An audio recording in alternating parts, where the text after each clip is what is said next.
Hello, everybody, and welcome to the Paranormal Guyz. We are joined tonight by some special guests. So we got a bunch of good things coming up. It's going to be a good show tonight. We have Chris. He is here to tell us about his experiences with poltergeists. And then after that, I have a special surprise. I have a guest that, I'm going to have to let her explain it. But basically, she can see relatives or loved ones in your photos if you send them to her. She's going to have to explain it because I don't understand it. So in the meantime, let's see who we have hiding backstage here. We have Dina. We have Brenda. And we got some other people back there. Oh, there's the B Dizzle. We got the B Dizzle. Dizzle. Yeah. How are you? Made the cut. You made the cut. Here, that's the wrong button. I don't like that button. So, well, good. How are you? I'm good. I just got off an hour and a half podcast, so I knocked down some supper. Alrighty, Are you all right? I was starving. Well, you're a growing boy, so. Yep. Going out. All right. Well, anybody? Yeah, well, me too. Anybody else got anything going on, new, exciting, unusual? Otherwise, I'm going to bring out Chris and let him tell us about his bring him out stuff. All right. We'll see. Yeah. Are you scared, Dina? I may not can stay very late tonight, so I want to hear all I can. All right. Cool. Chris, welcome to the Paranormal Guyz. Hello. Thank you very much. Hi, Chris. Hello. So, Chris, we'll probably interrupt you with a million questions during the process, but tell us a little bit about yourself. Oh, and let me get this out of the way here. I got to put the number up here. We are live tonight on Guyz Radio, so you can go to live365.com. The station is Guyz Radio, YERGZ, and you can actually call us tonight on the toll-free number if you have a question for Chris, our next guest, or any of us. So, all right. I'm sorry, Chris. I had to do that. Yeah. I forgot about it a minute ago. Thank you for having me on. I appreciate it. It's a nice thing. Back when I was in college, there were moments when I didn't think I'd be around. So to be here and to be speaking about what happened is a nice thing, And I suppose, like many of your listeners and viewers, my parents tried to keep me clear of some of this stuff. You learn your math and your science and your English, and the ghost stuff seemed a little out there, and I wasn't really part of that. But when I went to college, things changed for me. Growing up, there was Casper the Friendly Ghost over here, la la la la la la, and then there was Jesus over here, and then nothing was between that. And I discovered when I was in college that that's probably not the case. And my experience began actually on January 30th, 1985, when my friend Jeff told me that these two people were coming to the college. They were demonologists. Their names were Ed and Lorraine Warren. Mm-hmm. And so my friend said, let's go see them talk. And I said, well, I don't want to see them talk. That's ghost stuff. And he's, well, it's free. I said, all right, I'll go. Free is free. And I like that as a college student. And we went to hear them speak. And it was interesting. Lorraine was very elegant. She had her back was straight. Her hair was up, a nice gown. And one thing about her I can tell you is that not knowing anything about her before that was that she seemed to believe what she said. In other words, when she spoke to you, you knew what she was saying she believed. And that's helpful when you're seeing a presentation. And Ed was just very boisterous, and he would be the MC basically and run us through a slide of a woman in a shadow in a castle and a slide of a car and a person. And then they had these things called EVPs, and they would play these sounds over the broadcast system in this auditorium. And they were weird. The sounds are very odd. I didn't know what they were. Could have been like a goat for all I knew, but they did sound kind of strange sounds. And so I went in very skeptical as to what was happening here. I had to admit, just like, Stranger Things, like Star Trek, those shows like that, even though it was fictional in my mind, it was entertaining. It was very interesting what they're saying. And the one thing that bothered me, though, is Lorraine kept saying the same thing that I thought was ridiculous. She said that like attracts like. And I knew that with science, with magnets, that like sides repel. I didn't understand what she was talking about was more of a spiritual thing, a personality thing. Well, anyway, after they gave their presentation, Ed said, come up and meet Lorraine Warren. And they were famous for the Amityville Horror back then and things like that. And so we got to go online and wait and go on the stage and meet Lorraine. At that time, she was, I think, less than 40, actually. And in the event, I got on the stage platform, and She looked at me and she said, I won't shake your hand.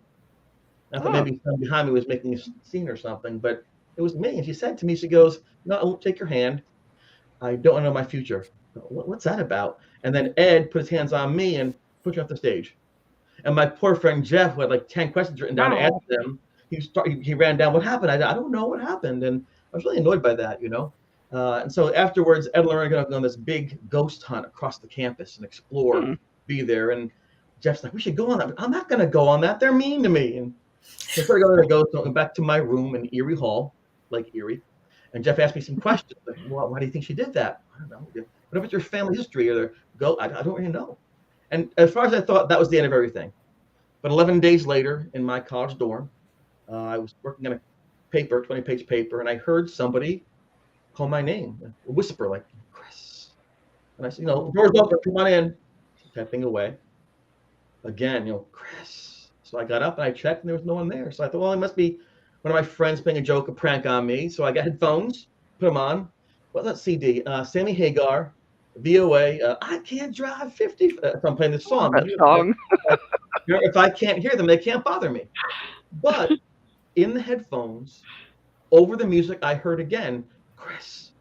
Whoa. Ground. That's how things began for me. The following night, my roommate Paul and I saw this thing in the room looking at us, looked like a human figure, and it was kind of rising out of the stereo. And I remember throwing things at it. So it was a really scary, weird, unexpected thing. And a lot of people look for the paranormal, and they'll go in these old buildings and graveyards and pay money with their K2 meters and things. I had no interest, and basically the paranormal found me. Wow. We had a question real quick. I don't want our guests to think, or our chat to think we forgot them. They ask isn't a poltergeist your own spirit that is being negative? Well, at the time, I didn't know what that word meant. Now that I've been, speaking on this for about 20 years now, I can tell you that I know what that means. I didn't think it was a poltergeist at no point. In fact, the entire time, I thought it was some unrested spirit. I didn't think it was me or from me. Some of the people in the building thought maybe it could have been that, because at the time there was a movie called Firestarter. It was very popular then. And so I think that kind of would give them a lens to look and see it that way. But I didn't think that was the case. It seemed to me this thing is more like trying to possess me, more like trying to view and to control. And there were some really scary moments. I mean, I remember one night I was sleeping in the bed at college, and I remember feeling these cold fingers on my foot, my bare foot. I'm like, whoa, and that was uncool. And one evening I woke up and the thing was looking at me right here, and my face was like almost frozen and my breath coming out of my mouth. That was horrible. I ran out of the room screaming and yelling. And there were nights too when the thing just wouldn't leave us alone. The clocks would flash. We'd have these big breezes and books would fly around. The closet door would open up by itself. Freezing temperatures, shadows across the walls. It was not. I mean, it sounds like a dream now. Like, this is what an incredible moment. But at the time, I was thinking to myself, it doesn't matter how smart you are, how fast you are, you can run, how strong you are. If you can't understand your environment, you can't survive in it. And I didn't know if I was crazy. So I asked my friend if he could maybe jot down what I'm telling him to go to a therapist, a psychiatrist. Maybe they can give me some medication. I won't see this thing anymore. And so my friend began to take these notes day after day for months of what was going on, trying to look for patterns or whatever we had, And the scariest thing to me was an odd thing when my roommate Paul saw it, because when he saw it independently, then I thought, wait a second, I can't go to a therapist and get some treatment. It's in the environment. And that's actually worse, because it's only me. I can control my feelings. But if there's some dead thing in the room, now what do I do? Wow.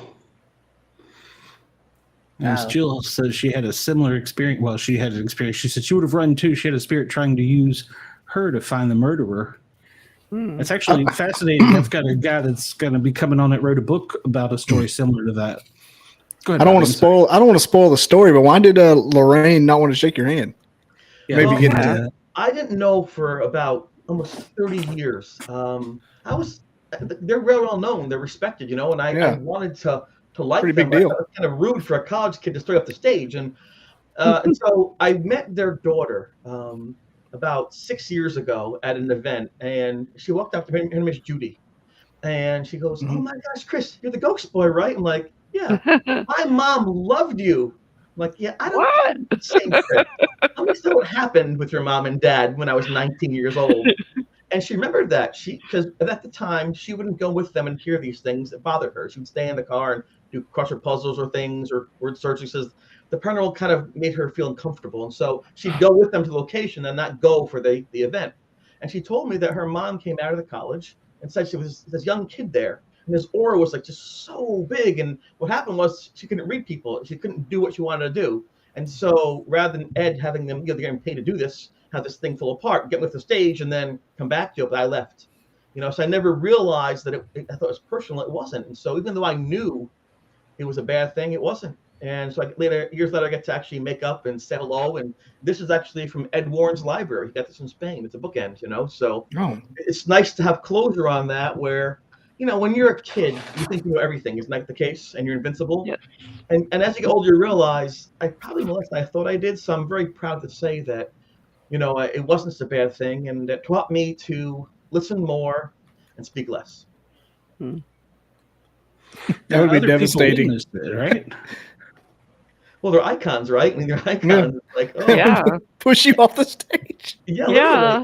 That's so My friend had so many odd. questions written out. Okay, question 1, 2, 3, and he wanted to ask at least 1 or 2 of them. And when I got pushed off the stage, he came after me. What happened? He never had a chance ever to ask his questions. I feel bad about that.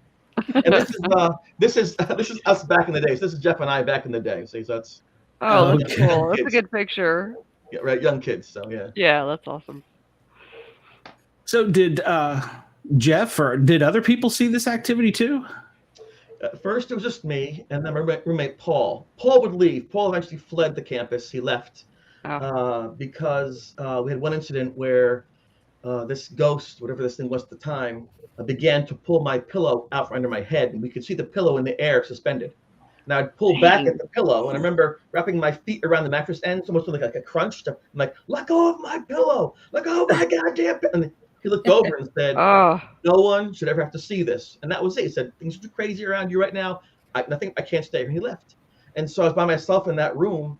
And Jeff, who lived next door, another room down the hall, he moved in because I think, 1, he was fearful something would happen to me. And number 2, I think he was curious about what was going on. He was, as a kid, he watched In Search Of, he watched That's Incredible, those old shows you had. And he wanted something to be there as a kid, with the UFOs or Bigfoots, and then he got older, thought nothing's real. It's just there is nothing like that. And so when I came right in the hallway going, "Oh my God, help! I'm gonna die," got his attention. And I think he was a chance to see for himself, were there really things out there? And so I'm very lucky that Jeff was there. But even when people were with you, things got really bad. We had to get a priest to come in and do a blessing on the room, and that happened. We had a professor of psychology at the college get involved with contacting the EVPs and the voices. We had people get attacked, bleeding. We had a suicide. I mean, this went on for months, and it was horrific. So I always tell people, because I had an uncle who fought in Vietnam, my grandpa was in World War II, etc., that there's nothing wrong with being patriotic or strong or brave or a good person.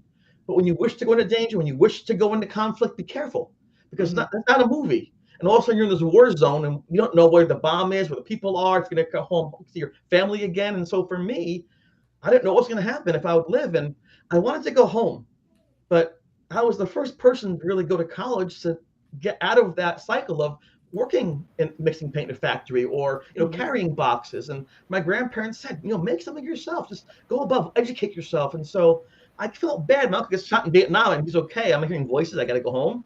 So I was torn between getting myself the hell out of that place like I wanted to, and my family's respect for me and expectations of me. So I stayed, and I was also at that time a marathon runner. I was a nationally ranked runner, even though I was very young. And in a marathon, it's a mile at a time. So I think living day by day, make sure you eat your food, get sleep at night, helps you to not give up. But there were some times where I almost did, and from some tough moments. Now, does this still happen today? Oh, nothing like that. Was just that was so unique and so bizarre. And at the time, we all knew, all of us, myself and Linda and Beth and Judy and Ed, there was like 12 of us going through this, and we all knew something really weird and unusual was happening. I was just the epicenter of that. That's why I became the Ghost Boy. I hated that name. But I still see things and hear things, but nothing like that. And I think because I avoided, if you're in high school and you have a relationship, you think you're in love. Remember that first love you have, like, oh, I can't live without her or him, right? Oh, then you break up, I can't live, no one understands me, right? But you survive. But if the first breakup is bad and they smear your name, they take your money, they destroy you, you might think, you know what? I'm done dating for a while. I'm gonna, quit that, just do something else. And so I think I was traumatized by what happened. Now, there are several times I thought I was going to die, and there were times that we tried to help people we couldn't, and they take their own lives, and people were held down and cut up, and just it was really, Wow. really, really brutal, And this happened in '85. I didn't speak about it publicly until 2011. It took me decades to share it in a way that I felt was actually not just negative. It's, well, attack. Who wants to hear that? And then I realized one day I survived it. So, if you survive cancer, you survive divorce, you survive bankruptcy, drug addiction, that's good. And rather than being ashamed of what happened to you, let's celebrate that you survived those moments. And so once I realized I could share it in that vein, I began then to tell people. I had people I played softball with every weekend for 20 years who loved ghosts. They never knew who I was. But you're the ghost. When I got into sci-fi, like, dude, no way, I'm pissed at you. I like these things. You're telling me because I really tried to separate that from my family, because at the time I thought it was unsafe, and I didn't want anyone else to be hurt by what I went through. And that might be illogical, but that's how I felt. Now, you said it started at the school. Yes, in my dorm room. I wonder if there was actually anything anybody needed to just do to that school to get rid of it, because it sounds like that's where it was and stayed. Yeah, I think you make a really good point for that, because, well, we'll see nowadays, of course, we have the internet, a lot of ghost hunting investigation groups. We have TV shows, resources everywhere. We have technology. Back then, you had a couple TV shows and The Shining. There's nothing really to look at and nowhere to go. So we would find books by Colin Wilson, things like that, to see if we could understand that, or we just tried to learn whatever we could learn about it. But at the time, the theory was, because this thing always seemed to have a tilted head, as though it had been hung from a tree or committed suicide. And so the theory at the time was that maybe some kid under pressure couldn't take the pressure, or something happened and he hung himself, and maybe that was there he killed himself in, and lucky me happened to walk in there and hey, surprise, tagged, you're it. And so that was the prevailing theory. But even when the priest came, Father Charlie Manning, we didn't know what to do. In the movies, they get a priest for every time. It's like, in the name of all, that's like big scene, demon, and blood is flying around and fire, So we followed what the movies did, and we went to get a priest. And Father Charlie Manning came to the room, and he did what's called a blessing, and he had the holy water, put the oil on my head, take the cross. He said these prayers I never heard of before, and it was really interesting. So that blessing, supposedly, he told the spirit to move on someplace else to find rest. And the priest said, I'm there for you and for this thing. But the priest said, I can't do this openly. It's a public building. I can't do a religious ceremony on public grounds without permission. So he came disguised as a repairman for stereos. So then they came into his jacket up and he was the priest. I was like, that was so cool. That is cool. It's such an 80s story. It is. Thing. He was a smart man, and that was the coolest thing. And then, believe it or not, I don't know why this makes sense, because it's not scientific, but he did this blessing, and for days, nothing happened. It was wonderful. No breezes, no voices, no shadows. Like, what was it? The oil, his prayer, whatever he did, it seemed to have worked. I'm like, that's incredible. I couldn't do it. I kept saying, go away. And then 4 days later, I went for a run in the countryside, and I came back, and I was taking my shower in the little bathroom across from my room. And I remember seeing across the ceiling a shadow. What's that? And it looked like the ghost. I'm like, no, that can't be. The priest raised his cross up. That can't be the ghost. But just in case, I looked outside, and the bathroom, and it was empty. So I said, I'm going to do it. I'm going to get out of here right now, because he wants to be in the shower when things happen, right? Because you got no weapons, no clothes, no nothing. So I turn the water off and get out of there and call the priest back. So I turned the water off, and wham! I feel like I'm stabbed in the back. I'm lifted off the ground. I hit my face against the side of the shower. The cleanser I used. My teeth are broken out. But listen, I'm not 5. So I'm being attacked. What do I do? I'm going to fight. So I turn around. I swing as hard as I can punch. Everything I got, boom! I tore the shower curtain off the railing. Nothing. And who are you? What are you? Show yourself, you coward! You coward! Nothing. I looked in the mirror above the sink where you can brush your teeth and shave, and I saw these 3 scratches from here down to almost my butt. And I thought, what the hell's Oh, that? wow. And they're bleeding. I said, you know what? I can't do this. I mean, how do I survive this? And I remember, I don't know, because of the cold or the pain or the shock, I fell on my knees and then fell boom on the face floor. And think about that. A boy's bathroom floor at college. There's probably no Yeah. worse place to fall than Right. that. I didn't give a damn because I thought I was dying. And I laid on the floor.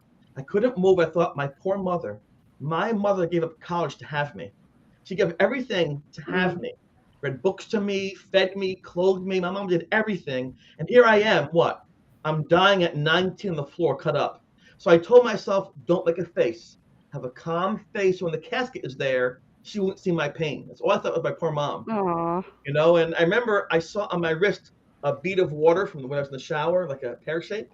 And in that drop of water, I saw the bathroom, but it was inverted. I thought, whoa, refraction. Water refracts light. And then it fell. That's gravity. And then the water went down by my face, and it darkened the grout to the tile. It's funny, I remember things in the crisis, you know? And I thought, well, moisture. So I knew science worked. I wasn't crazy, right? There was refraction, there's gravity, there was moisture, but I can't live this way. And then luckily, about a minute or two later, having heard me scream, Jeff came running in, and Beth they found me, they put a towel around me and said, go to the hospital, you're bleeding all over the place. And I wouldn't go to the hospital because I said, if I go, they'll think I'm self-harming, they'll medicate me and think we'll find me. And so they had this intervention to get me to the hospital. I thought, oh my gosh, actually it's on TV, intervention, they think I'm crazy. But I knew I wasn't. And so they're saying, where they go, I'll fight you. I'm like, what am I saying? It was so hard to prove my reality to them. There was no middle ground, you know? And so finally we had this deal where I won't go to the hospital, but you have to take care of me. So we got peroxide, cotton swabs, and bandages. And so for 47 minutes, I watched the clock go. It was just that, peroxide, bandage. My whole back was bandaged up, and I couldn't wear a shirt for several days. And Jeff said to me before the bandages, this is a great picture. I want a picture of this because this is crazy. I said, Jeff, don't take it. I'm like, you understand? He goes, I said, no. If you're my friend, you won't take it because I don't want to be the ghost boy. I wanted to be Chris. I wanted to be valued for who I was, not what this thing was. And my friend said, all right, I won't take it. That's why I knew I had a good friend. That's why I knew Jeff was my friend first. And I wish I had the picture now, but that's the way it goes. But we had pictures of the ghost in the room, the skeleton. We had pictures of my shirt blowing back. So just, it's amazing how sometimes you plan your life really well. And you do what you want to do to do it. And then life just happens. And you got a choice. You can accept it and adapt or not survive. So was it always violent or? No, it got violent. Well, it was always creepy. In the shower, look about the closet. It was just really weird. It's just odd. And just, you know, just for purpose of explanation, that was time when people streaked. I would speak all the time. Don't streaking. I didn't care about being naked. But when that thing looked at me, it was different. It was just, it's like you're on some train or some bus and you feel like someone's looking at you. You turn around, they are. It's like, ooh. It didn't feel right. Like it almost wanted to like get me or control me. So I don't like that, you know. So it didn't get violent to the blessing. Once the blessing happened and he was out of my room, he got violent and he went to Beth's room and knocked her out. She fell down on the ground. He went to Lynn's room and pulled her in the bed. And so he brought me to him. So look, I can't get in your room. What did he do? He texted my friends, Chris, help us. I go right to him again. At every step, by the way, this thing was outsmarting us. I mean, there was no question in my mind. I was bringing a knife to a gunfight. But these are my friends. And they needed me, and I was brought up, you know, to help people. My mom always said, be a good person. That was my goal in life. And so a good person doesn't ignore their friends. Did anybody ever investigate that place or do any research on it to find out if anybody died there that might have just been hell on wheels? Oh yeah, and that's the actual smart reaction, right? That's what people should do. Like myself, at the time, I thought I was dying, and I'm a teenager, and I know what's going on. So my friend Jeff, and then others over the years, Tim Shaw, Alan Lewis, folks like that, they began to research and look at these things and discover what the connections were, and Jeff as well. And it turns out that you know, I called this ghost Tommy. Jeff had said to me, "What's a name?" I just picked the name out of the hat, Tommy. I didn't know what it was, right? And it turned out that we found out 27 years later that there was a young soldier with the Pennsylvania Regiment named Tommy Boyd, who was actually killed in a tree, by his intestines, things like that, just horribly mutilated. And that I would run by that tree all the time in cross country practice. I didn't know this again until 27 years later. See people say, I'm going in a room, I'll tell you who's there, what they want, what religion they are, what they believe. It's not that easy, because even in real life we fight, right? In real life, we fight with our boyfriends or girlfriends. We fight about politics and sports. I mean, I wish it was easier. So with the veil like that, it's a little harder to hear, a little harder to understand. And so I caution people, don't jump to conclusions, put it on Facebook and embarrass yourself. Just research, because I was with this thing every day for months. It took 27 years to figure out what was going on. And here's the weird part. My friend Jeff, my mother, Peasant University, did some research, and it turns out that 2 soldiers who found his body a couple of days later, their names were Bernard and Adam Hubley. My mom's maiden name was Hubley. They were my ancestors wow. in generations, so they buried his body. So maybe he noticed that, maybe he knew that, maybe it's coincidence. Maybe having Lorraine and Ed Warren talk to me opened up that possibility in my head I could hear these things. Maybe it's all chance, but when I found out that my relatives were there and found this person's body, that was almost as freaky as the event itself. That is very strange. It is. It's and when the sci-fi show was filmed in 2012, we didn't know this. So it ends by saying, who was that? And in 2009, so now with the new Netflix show coming out, the miniseries, they're going to go into that a little bit. What's the Netflix show called? Yeah, I signed an NDA, but I keep breaking it. Well, I'm terrible at that. But listen, I'm not going to. They do an NDA so people don't steal the idea. They don't steal me away. I thought it might have been in the trailer or something. I signed my contract. I'll honor that contract, and I love what they're doing. They did Vatican Girl, Don't Fuck with Cats. Top 10 things. So I'm honored. They're doing a multi episode, 3 or 4 episodes, miniseries called Erie Hall. And Erie Hall is the name of the college dorm, but it's Lake Erie. Of course, they'll probably put an extra E on there for Erie Hall. Yeah. So I'm very honored. It's been 3 years in the process. It's been a long time, but it's going to be in 32 different languages. It's going to be, an amazing thing. So I'm very honored. I don't seek publicity. I don't have Instagram. I don't have anything, TikTok, but it's very nice when people reach out by word of mouth and say, hey, come talk with us. And when I was approached about this, I had one concern. In my life, I might know 2,000 people and then who I am. When it goes on this Netflix thing, it'll be millions and millions. So whatever Netflix says I am, I become. So I'd be very careful about how it's portrayed, because this is not an investigation. This is my life and my experience. So, but they've been really good in trying to work with myself and Jeff and Linda and Father Charlie the priest and my father and Craig. So you're going to see it's a documentary, not like a spooky movie. It's an actual documentary about what this was and how it occurred. So I'm really honored. I am, and what a great blessing that is to have people know what we went through and maybe learn something positive from it. Yeah. What's School Spirits on now? Is it on the streaming show? School Spirits, you can find it on Paramount Plus, YouTube Plus, and Amazon Prime Video. I have that. I'm gonna have to fire it. Yeah, I've had a lot of guests on there on those. I've finished School Spirits, I think. Yeah, it was 6 episodes, one each, and it was done by Mark Burnett, who did the Survivor series. Yeah. And what's funny about that is that Mark Burnett did an interview speaking about how much he loved me, how cool I was. I never met him. But my goodness. Chris is wonderful. I'm like, that's good. That Chris DiCesare, that motorboating son of a bitch. Nice things. I'm okay with that. That's good. You old sailor, you. Right. Exactly. That's cool. I was trying to find that episode that Cara Phillip was on, Ghost Hunters. I can't find it anywhere. Oh. So maybe I can find Chris's episode of School Spirits. School Spirits Dorm Room Nightmare. Type that into Google, it'll come right up on all different sites. Oh, wait a minute. That's not the same thing I watched. It's not on Pornhub, so Dina was watching a dirty movie. That's Shut extra. up, I was not. I was thinking of oh dang. I'm thinking of Mean Girls. No, it's not Mean Girls. It's a Mean Ghosts. It's like a 6-part thing where this girl gets murdered in the basement, and does that sound familiar? Well, I didn't get murdered. I'm not a girl, but so far, maybe. I don't know. You're close. You're close, Stephen. You ever seen the real life documentary of the haunting in Connecticut? It used to come on TLC. That scared the shit out of me. I don't watch anything like that. It is scary. God, the real documentary, not the movie. Yeah. But with that little dude with the hamster eyes, my God. I watched that one night at 1 a.m. I could not do anything. We were hungry. We couldn't leave the house. Oh, I can't go. We couldn't leave the room. Bobby, you shouldn't be watching any of that, man. I bring videos on. You think they're real people. You should be That was a not different watching scenario. any of that.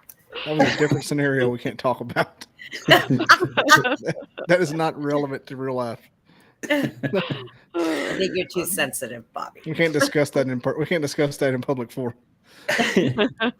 Well, Chris, did this ever go away, or obviously it's went away, but is it still to school, or?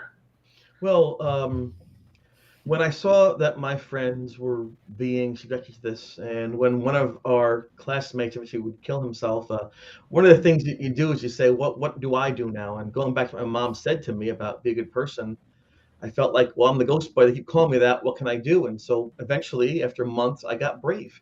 My friend Craig said, "Listen, go in and face that thing." I'm like, "Oh, all right." And so Oh boy. I just went in that room and I lit a candle and I just said, I'm going to break the priest's blessing. I know you can hear me. You're always following me anyway. So I will talk to you one time and that's it. And I had my doubts, but I did that because I think it's a brave thing to do. And then I saw the shadow on the wall. It's back in the room again. It went across this way and then in front. I'm like, oh, and I kept my hips turned to the door because I learned from soccer that your hips come to your direction. So I just in case I had to run because the thing had attacked me 2 months before that. I was ready. And then there it was right in front of me. And it didn't smell, no smell of death. It was just freezing cold.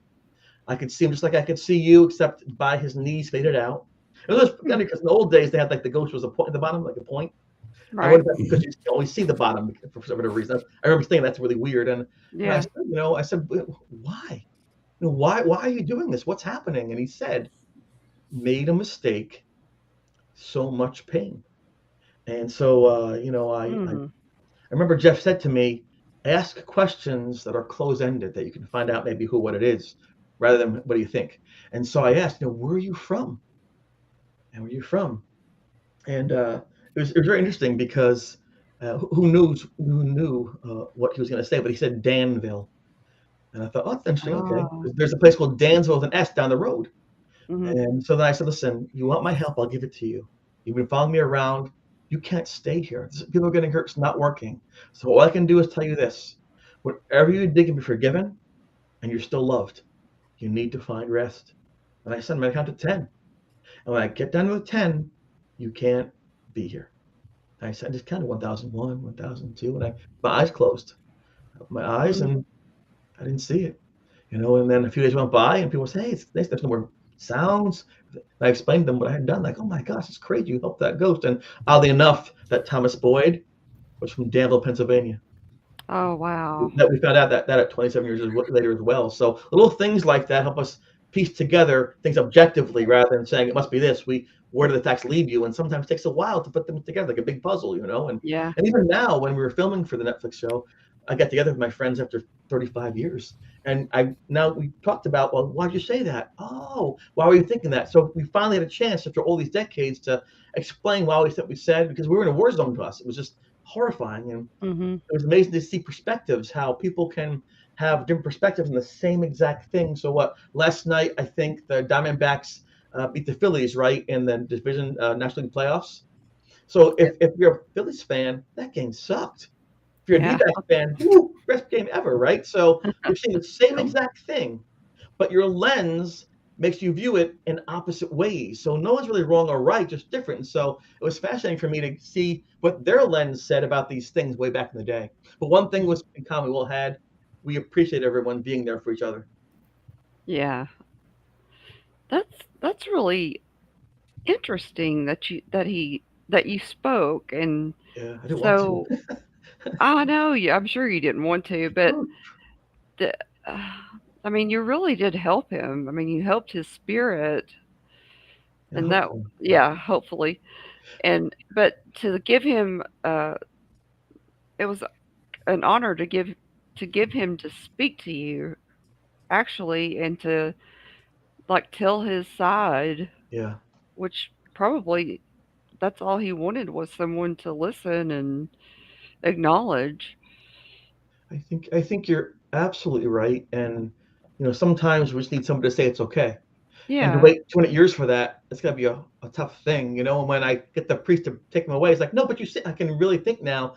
He maybe wasn't actually evil. Maybe he wasn't bad. He was just so desperate. Like even your cat or dog will Yeah. get you if they're in pain. And so I think you make a really amazing point in that sometimes you just have to try and to listen. And I didn't know if he found rest. I hoped he did, but I've gone Mhm. back year after year after year. I just sneak in and I go, oh, it's the ghost boy. It's kind of cool. Yeah. At home, like put the garbage out. But when I go there, it's like, woo, and I always ask, and no one has Right. seen anything. And they have like shrines. There's like a picture on the wall. That goes. It's weird. It's like, hey, Arnold with Helga Pataki with the shrine. Right, right.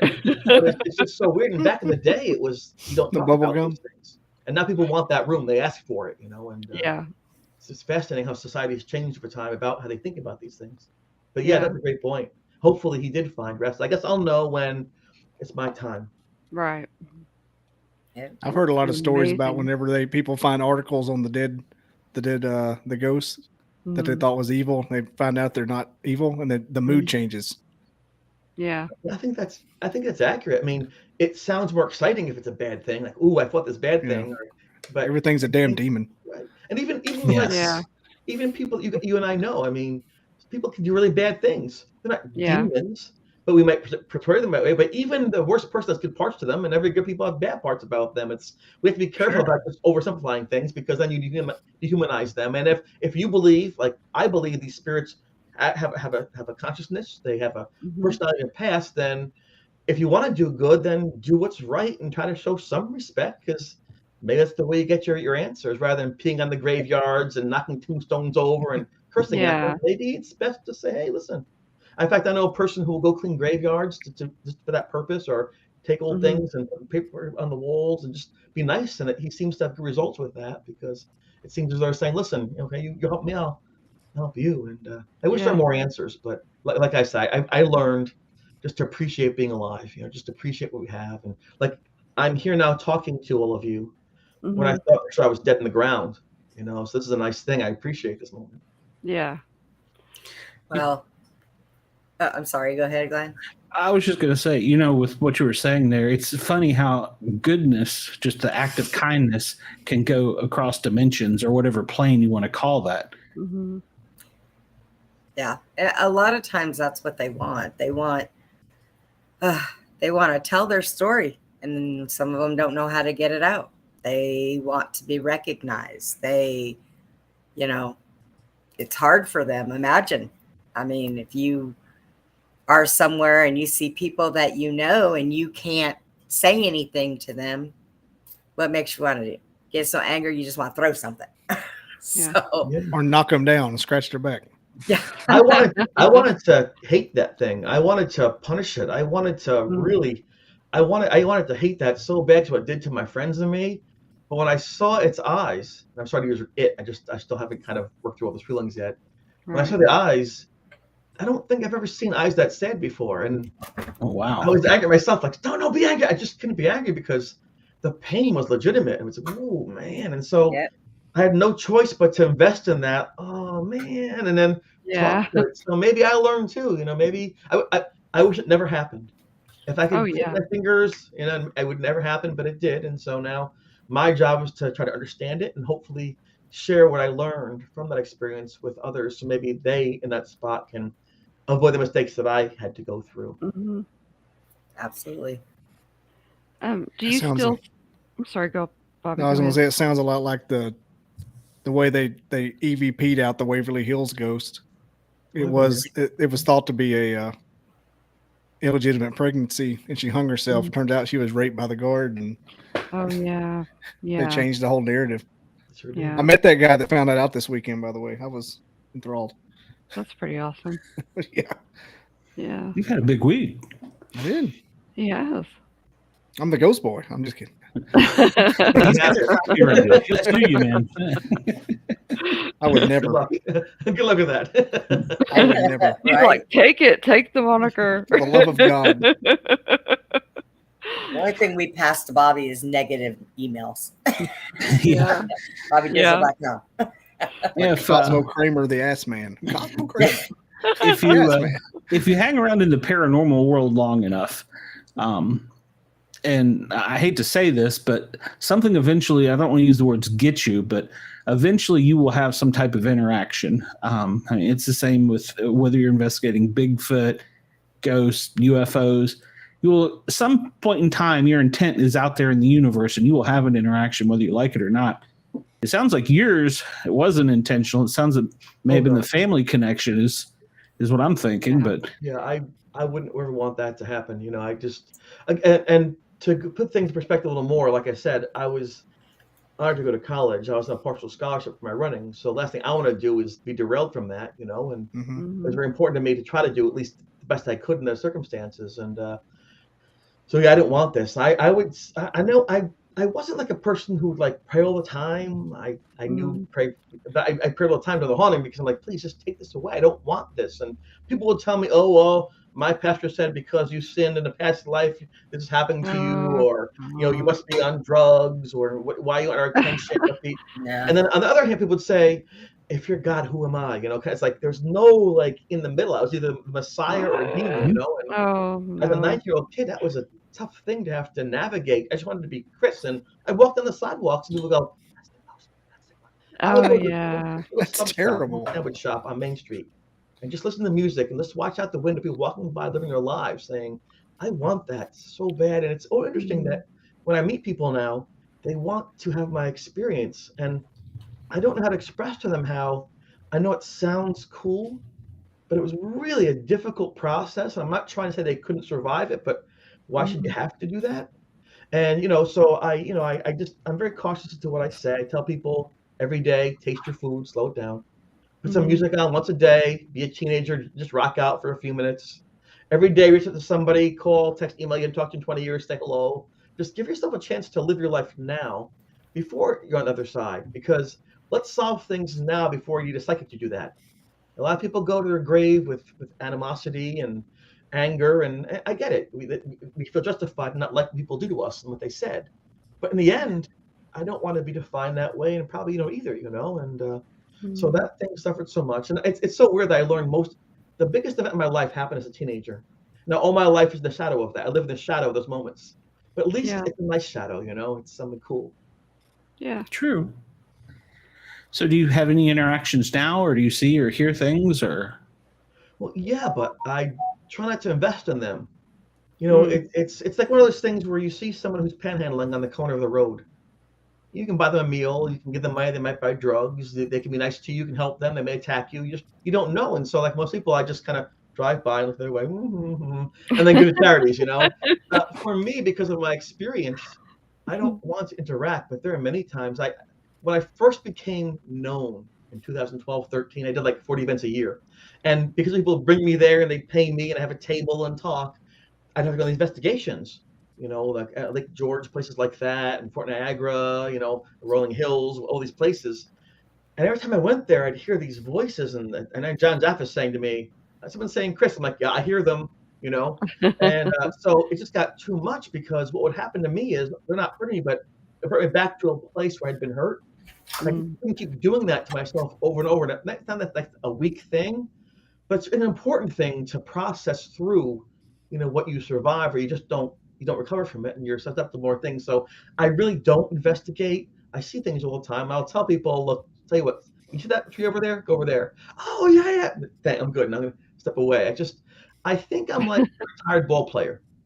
You know, I feel like Willie Mays or something like that, where I had this cool thing. There's this Hall of Fame case. Now I can put some weight on, go to a dinner, speak at an event, and go home. You know, like, and let everybody else play me. I think I think that's a cool thing. And you know, and I've met so many wonderful people from this bad moment. You know, and hi Nancy. You know, I really have. So that's a blessing. Hello, Nancy. Everybody, please remember to like, share, follow, subscribe, hit the notification button, thumbs up. We need it. And Chris's story is amazing. I am fascinated. I had some experiences as a child too, and I got passed them by when we moved out of the house. But as a child, and my family was very religious, it was always a demon.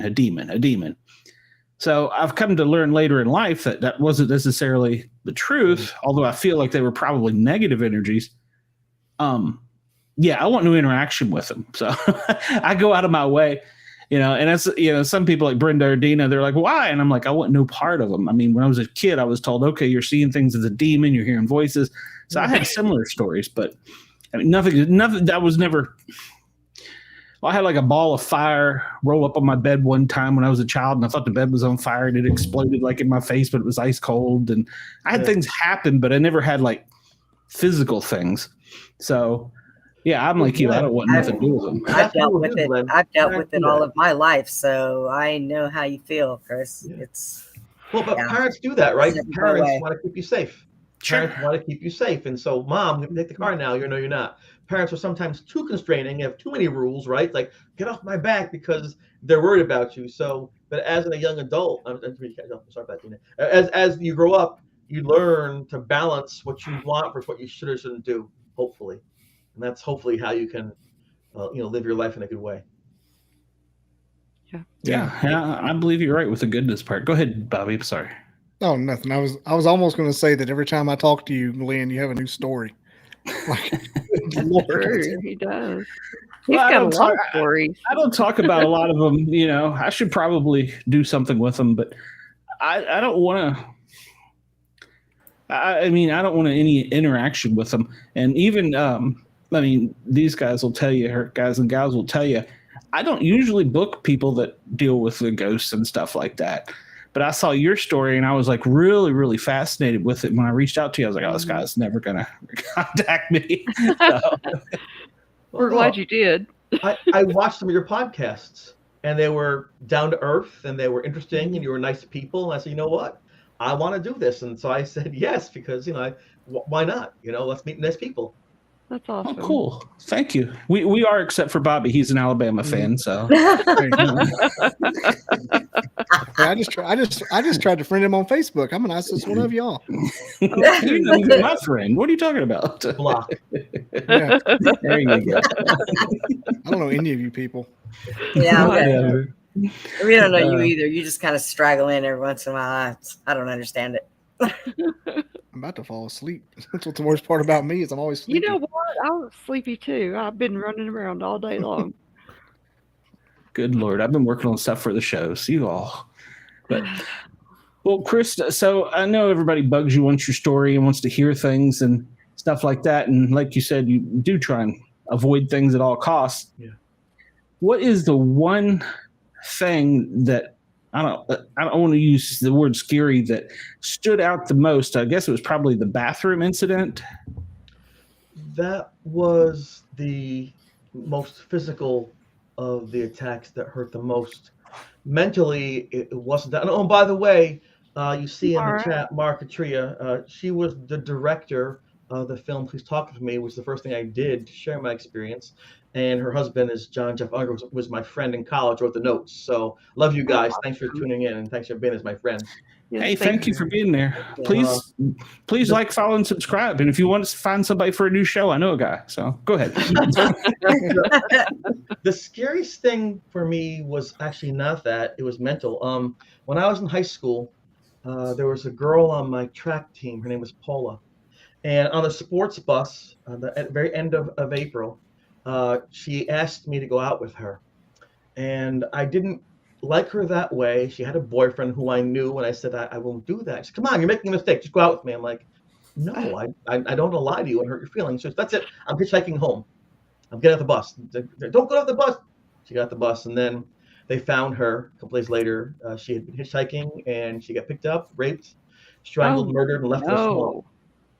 And so I always felt terrible if I just lied to her and said, sure, I'll go out with you, and just she'd be alive. And I felt this pain of like, am I supposed to lie? I mean, telling the truth means someone dies. How does this make any sense? And so I went to college, and I put her picture behind another picture. I hid it in the case. And during the haunting, I heard a crash on my desk, and I looked over, and the picture frame was pulled apart, and her picture was face up in the middle of the desk. I thought, oh my God, it knows. How does it know? How does this thing know? I mean, that was the scariest thing, because I had no privacy even in my mind. And I just thought, so that to me was like horrifying.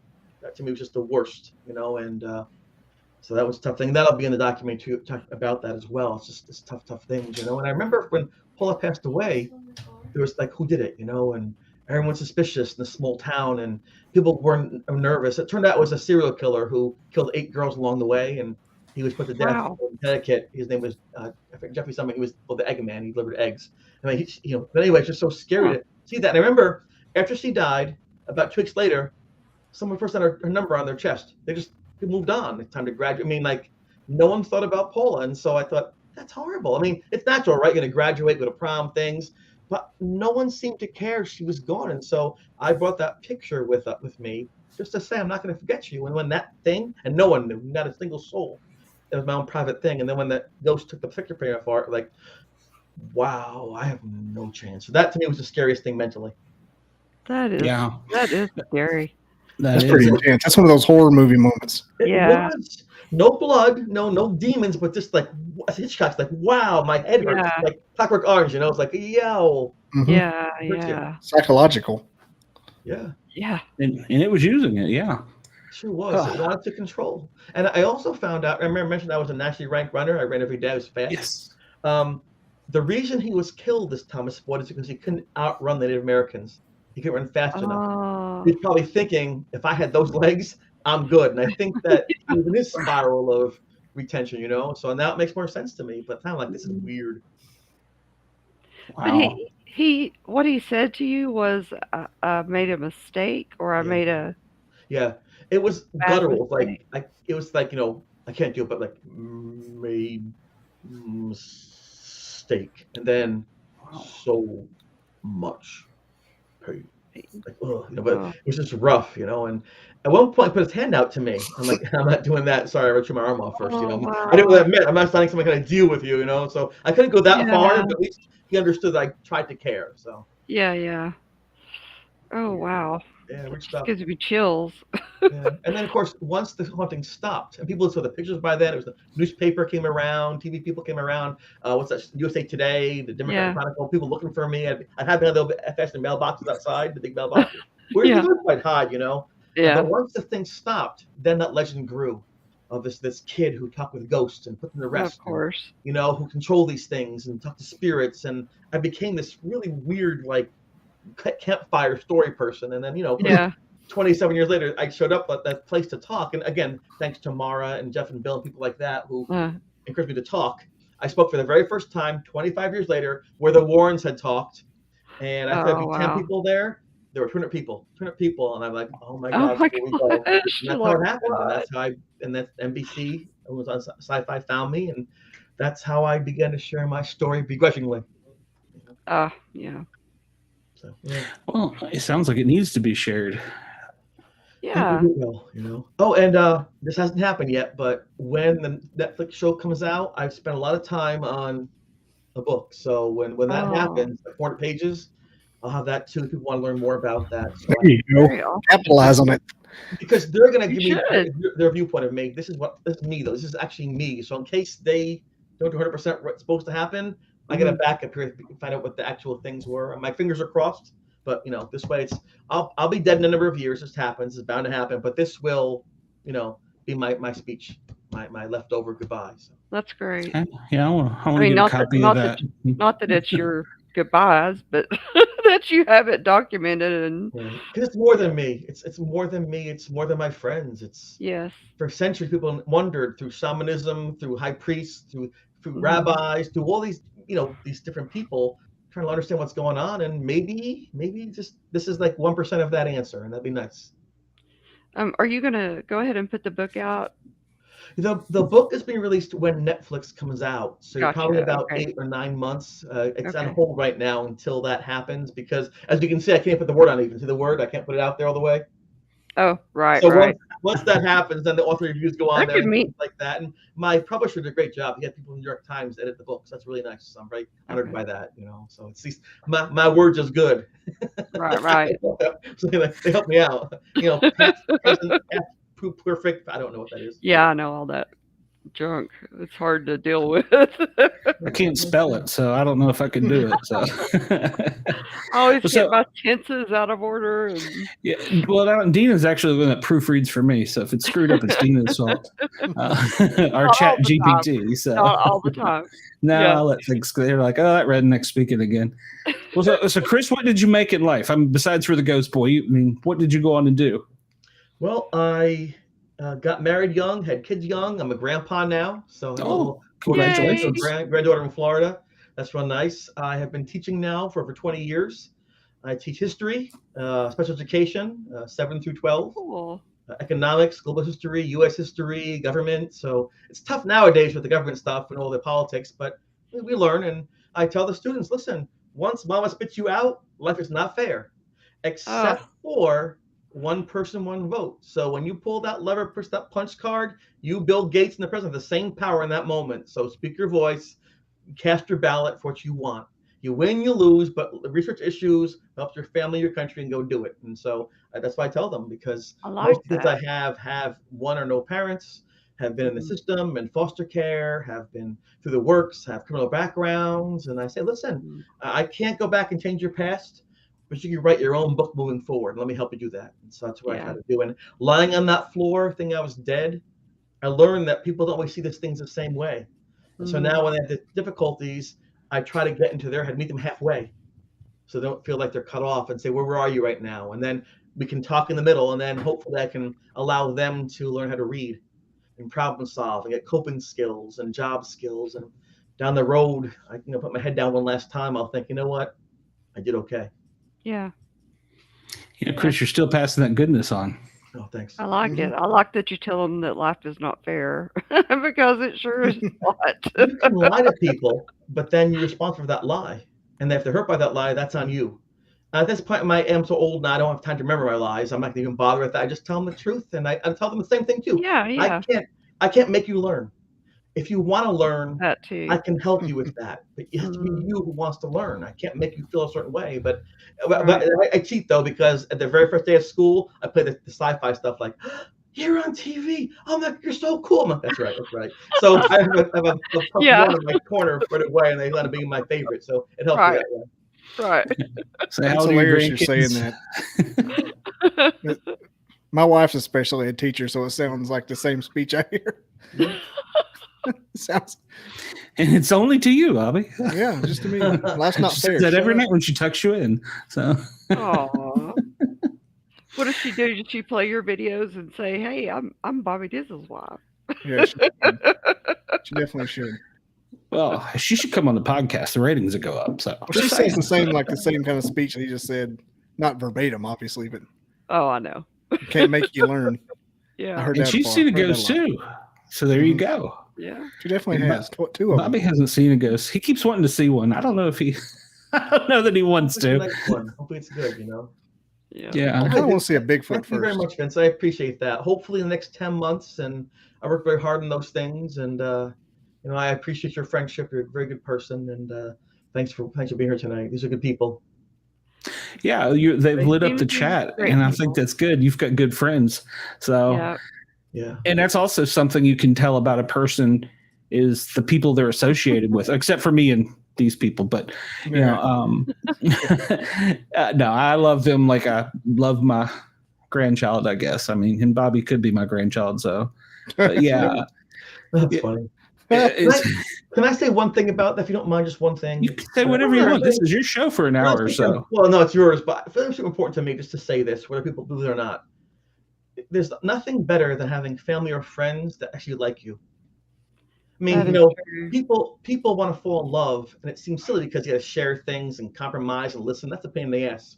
But we take that risk because we like it when someone is happy when we laugh. We like it when someone just touches our hand and just looks at us and feels like we mean something. And so as human beings, we take that risk. The people on here tonight say hello to me, like Nancy and Jeff and Mara and Vince. These are people who chose, sometimes my darkest moments, to say, I'm here for you. I've got your back. Not to make money, not to be famous or popular, because they really cared about me as a person. And when you're in a crisis, that is the most important gift you can get. And I keep using the word blessed or honored. I am. These are the people that just keep me moving forward, you know. And when you are a public figure like I am, kind of in the bottom here, people expect you to be on your game all the time. You can't get angry, you can't get upset, you can't. There's so many things you can't do because I'm surprised. Oh my goodness, you know. And I say before I go out, just in case. So it's nice to have people who I know, like my family, you know, who love me for who I am, not for the ghost boy. And so Leonard Nimoy, who was Spock in Star Trek, people like the fact people called him Spock. He wrote a book that says, I am not Spock. Ooh, people upset because to us, he was. And so he wrote a second book saying, okay, I'm Spock. Because he realized that it's not what you want all the time, it's what you need to people around you.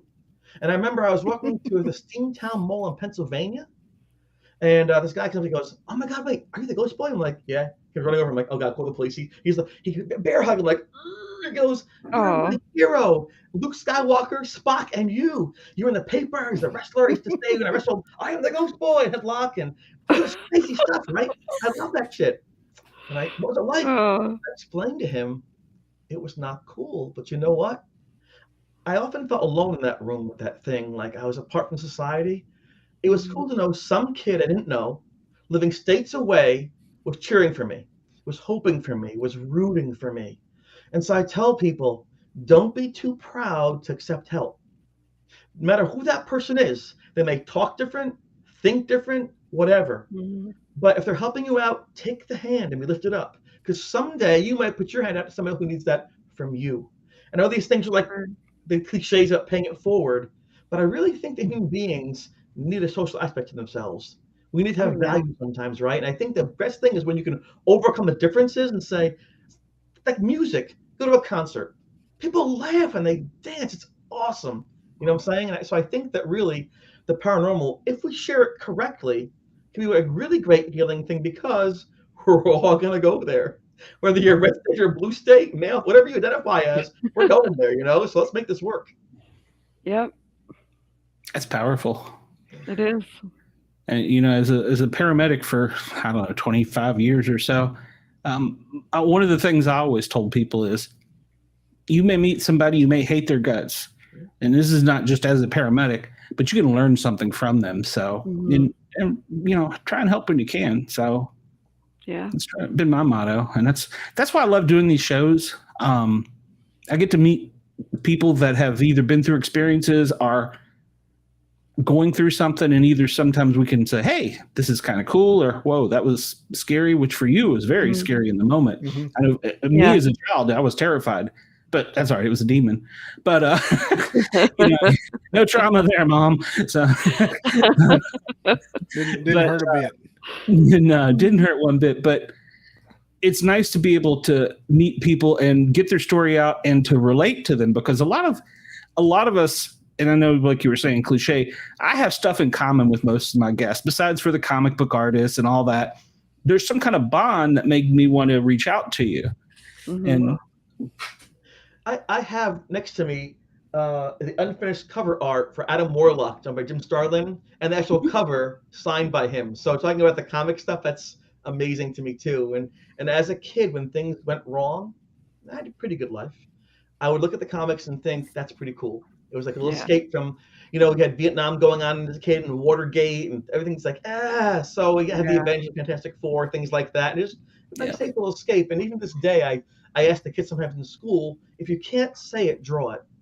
So if you can't put down the word you want, draw it or make something for me. Take paper and make a shape for me so I understand what you're saying, because it could be a visual learner, that can be an auditory learner, I don't know, a manual learner. So I really try to have them express themselves as they can, because as a teacher, for me, I don't necessarily care about the standardized testing so much. I want them to be able to function in society so they have value and to be proud of themselves, you know what I mean? And if possible, support themselves, because I think that feels good. Absolutely. Wow, that's great. Chris, are you a recluse, or do you have somewhere where people can find you if you want to? Or I know I have found you, but you know. I'm a recluse, but I do go on Facebook every day, see what's happening out there. So yeah, I'm on Facebook, and I think I'm Christopher DiCesare, DiCesare. So I'll go on and say hello to you. There's also a website, it's CITA Ventures. boyofgeneseo.com, and that's my publisher, and that's where you keep an eye on that when the book comes out, and other things around there, such as recordings of certain events we had done and things like that. So, I don't have like 90,000 TikTok followers. I don't even have a TikTok account. You don't do dances. I like to communicate. I don't want to just do things people do them. I try to share my experience in the way that I can do it well. I like person to person. I like to have conversations, dialogues. I'm not real good on like posting a meme. So that's my bad. I'm sorry. I'm kind of old, I suppose. And I get it. Me, I'll answer back. I'd love to. Okay, great. Cool. I sent you a message request, by the way. Just I think friend request. Yeah, he blocked me. You want? I sent a picture. He blocked me. I was like, please. He says he only wants to be friends with Dina. He's heard about that boy from Alabama. So Chris, be my friend. Validate my existence. I'll Chris. send you one as well.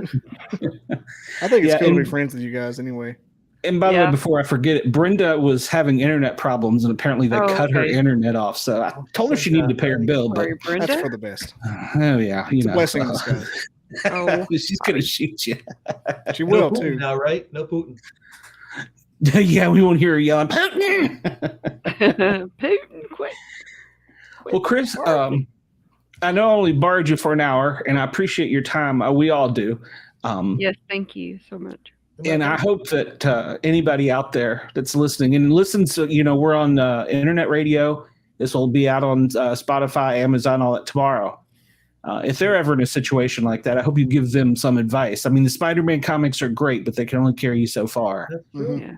That's true. It just allows you to be creative. That's all, and that's nice.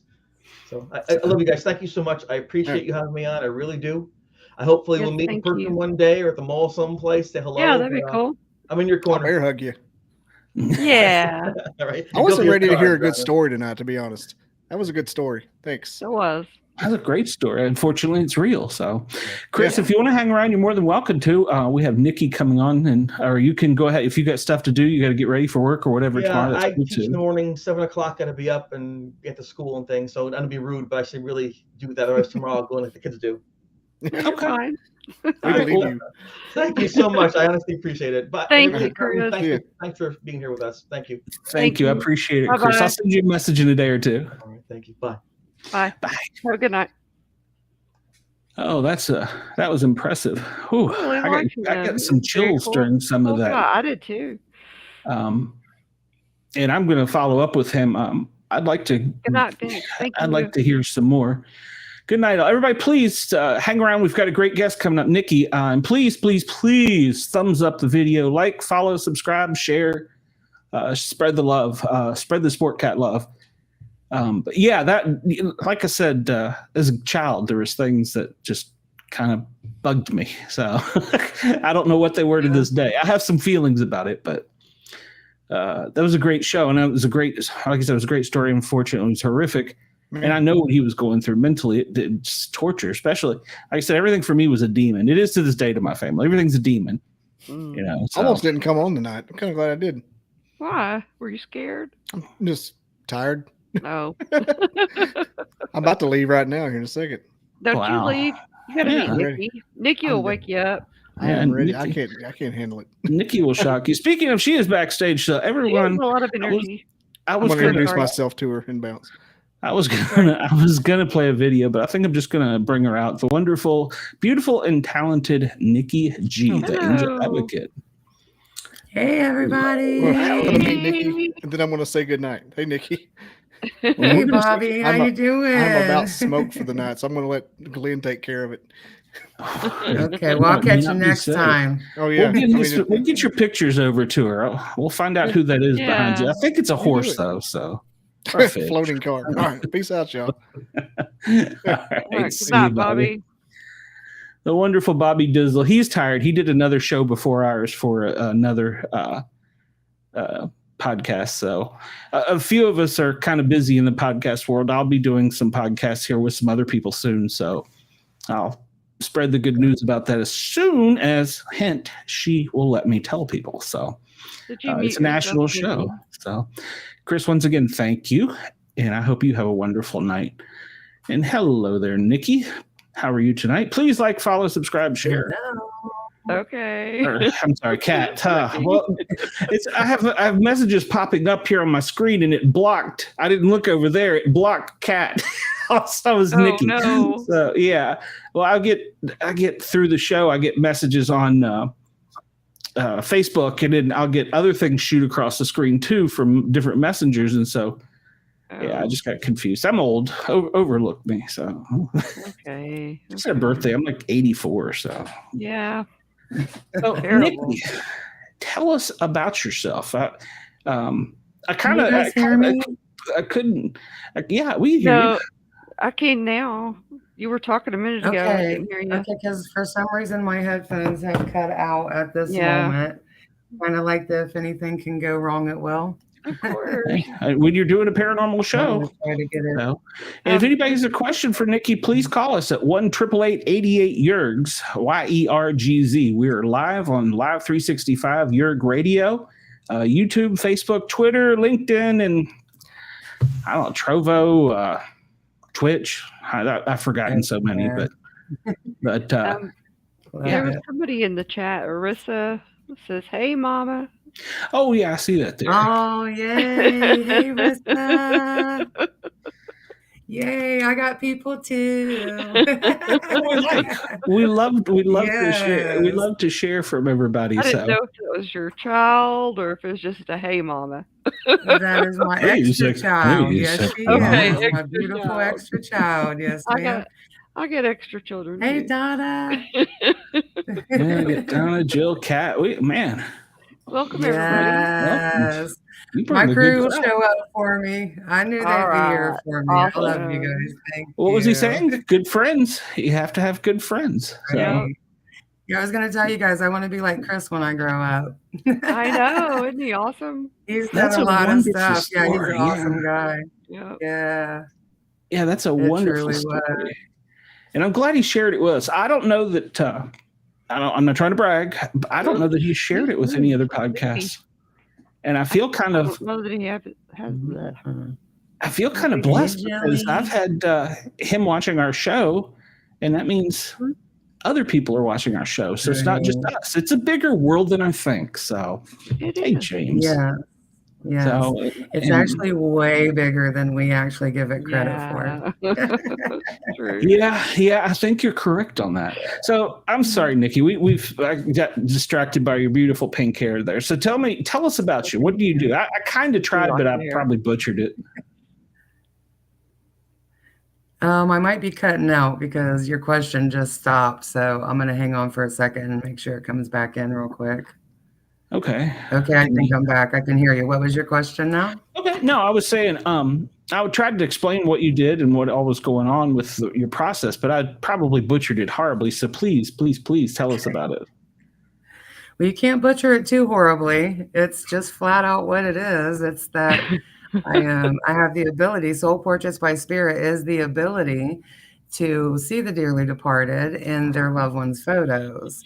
So, like I said, it's a way bigger world than what we're actually giving it credit for. And that's why I'm the angel advocate, because I can look at these pictures and I have this ability, and this ability anybody else can learn too. Hey, Lance Golden, that's my kid. Oh, okay.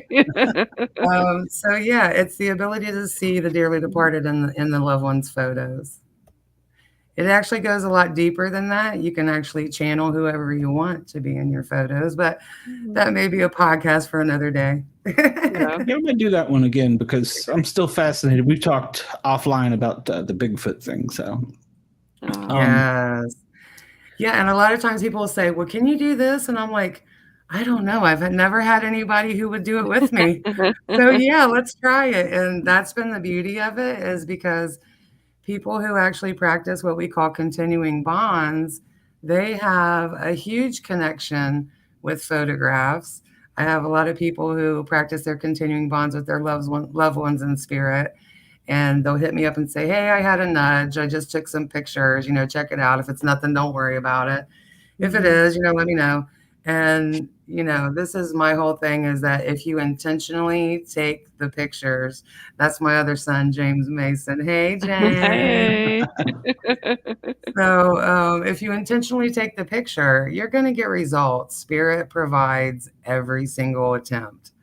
So, if you're intentional and you want to see your loved one in your photos, and know that at that moment, while you ask them to be around you and with you, and all you got to do, that's the instructions. You just quietly meditate for a few minutes and ask your loved one to be with you. Once you do that, just around the area that you're in, you just snap 2 or 3 photos. 5 photos is really what I ask people, 3 to 5 photos. Mhm. And I guarantee you, in those 3 to 5 photos, whoever you need to show up for you because that you've asked them to be there, you've called them to you, and they're going to come. Well, the angels are there for you every time you're intentional. Yeah. And when you're unintentional, because they're always trying to get your attention. Speaking of which, you are going to be blessed to have our very first caller here, hopefully a real caller. Someone by the name of Kath is on the phone, so let's bring her in. And Kat, I guess. Kath is a fan of Nikki's, so Kath, can you hear us? Yes, I can. Go ahead. You're on with Nikki and the Paranormal Guys. Hey, Kat, how are you?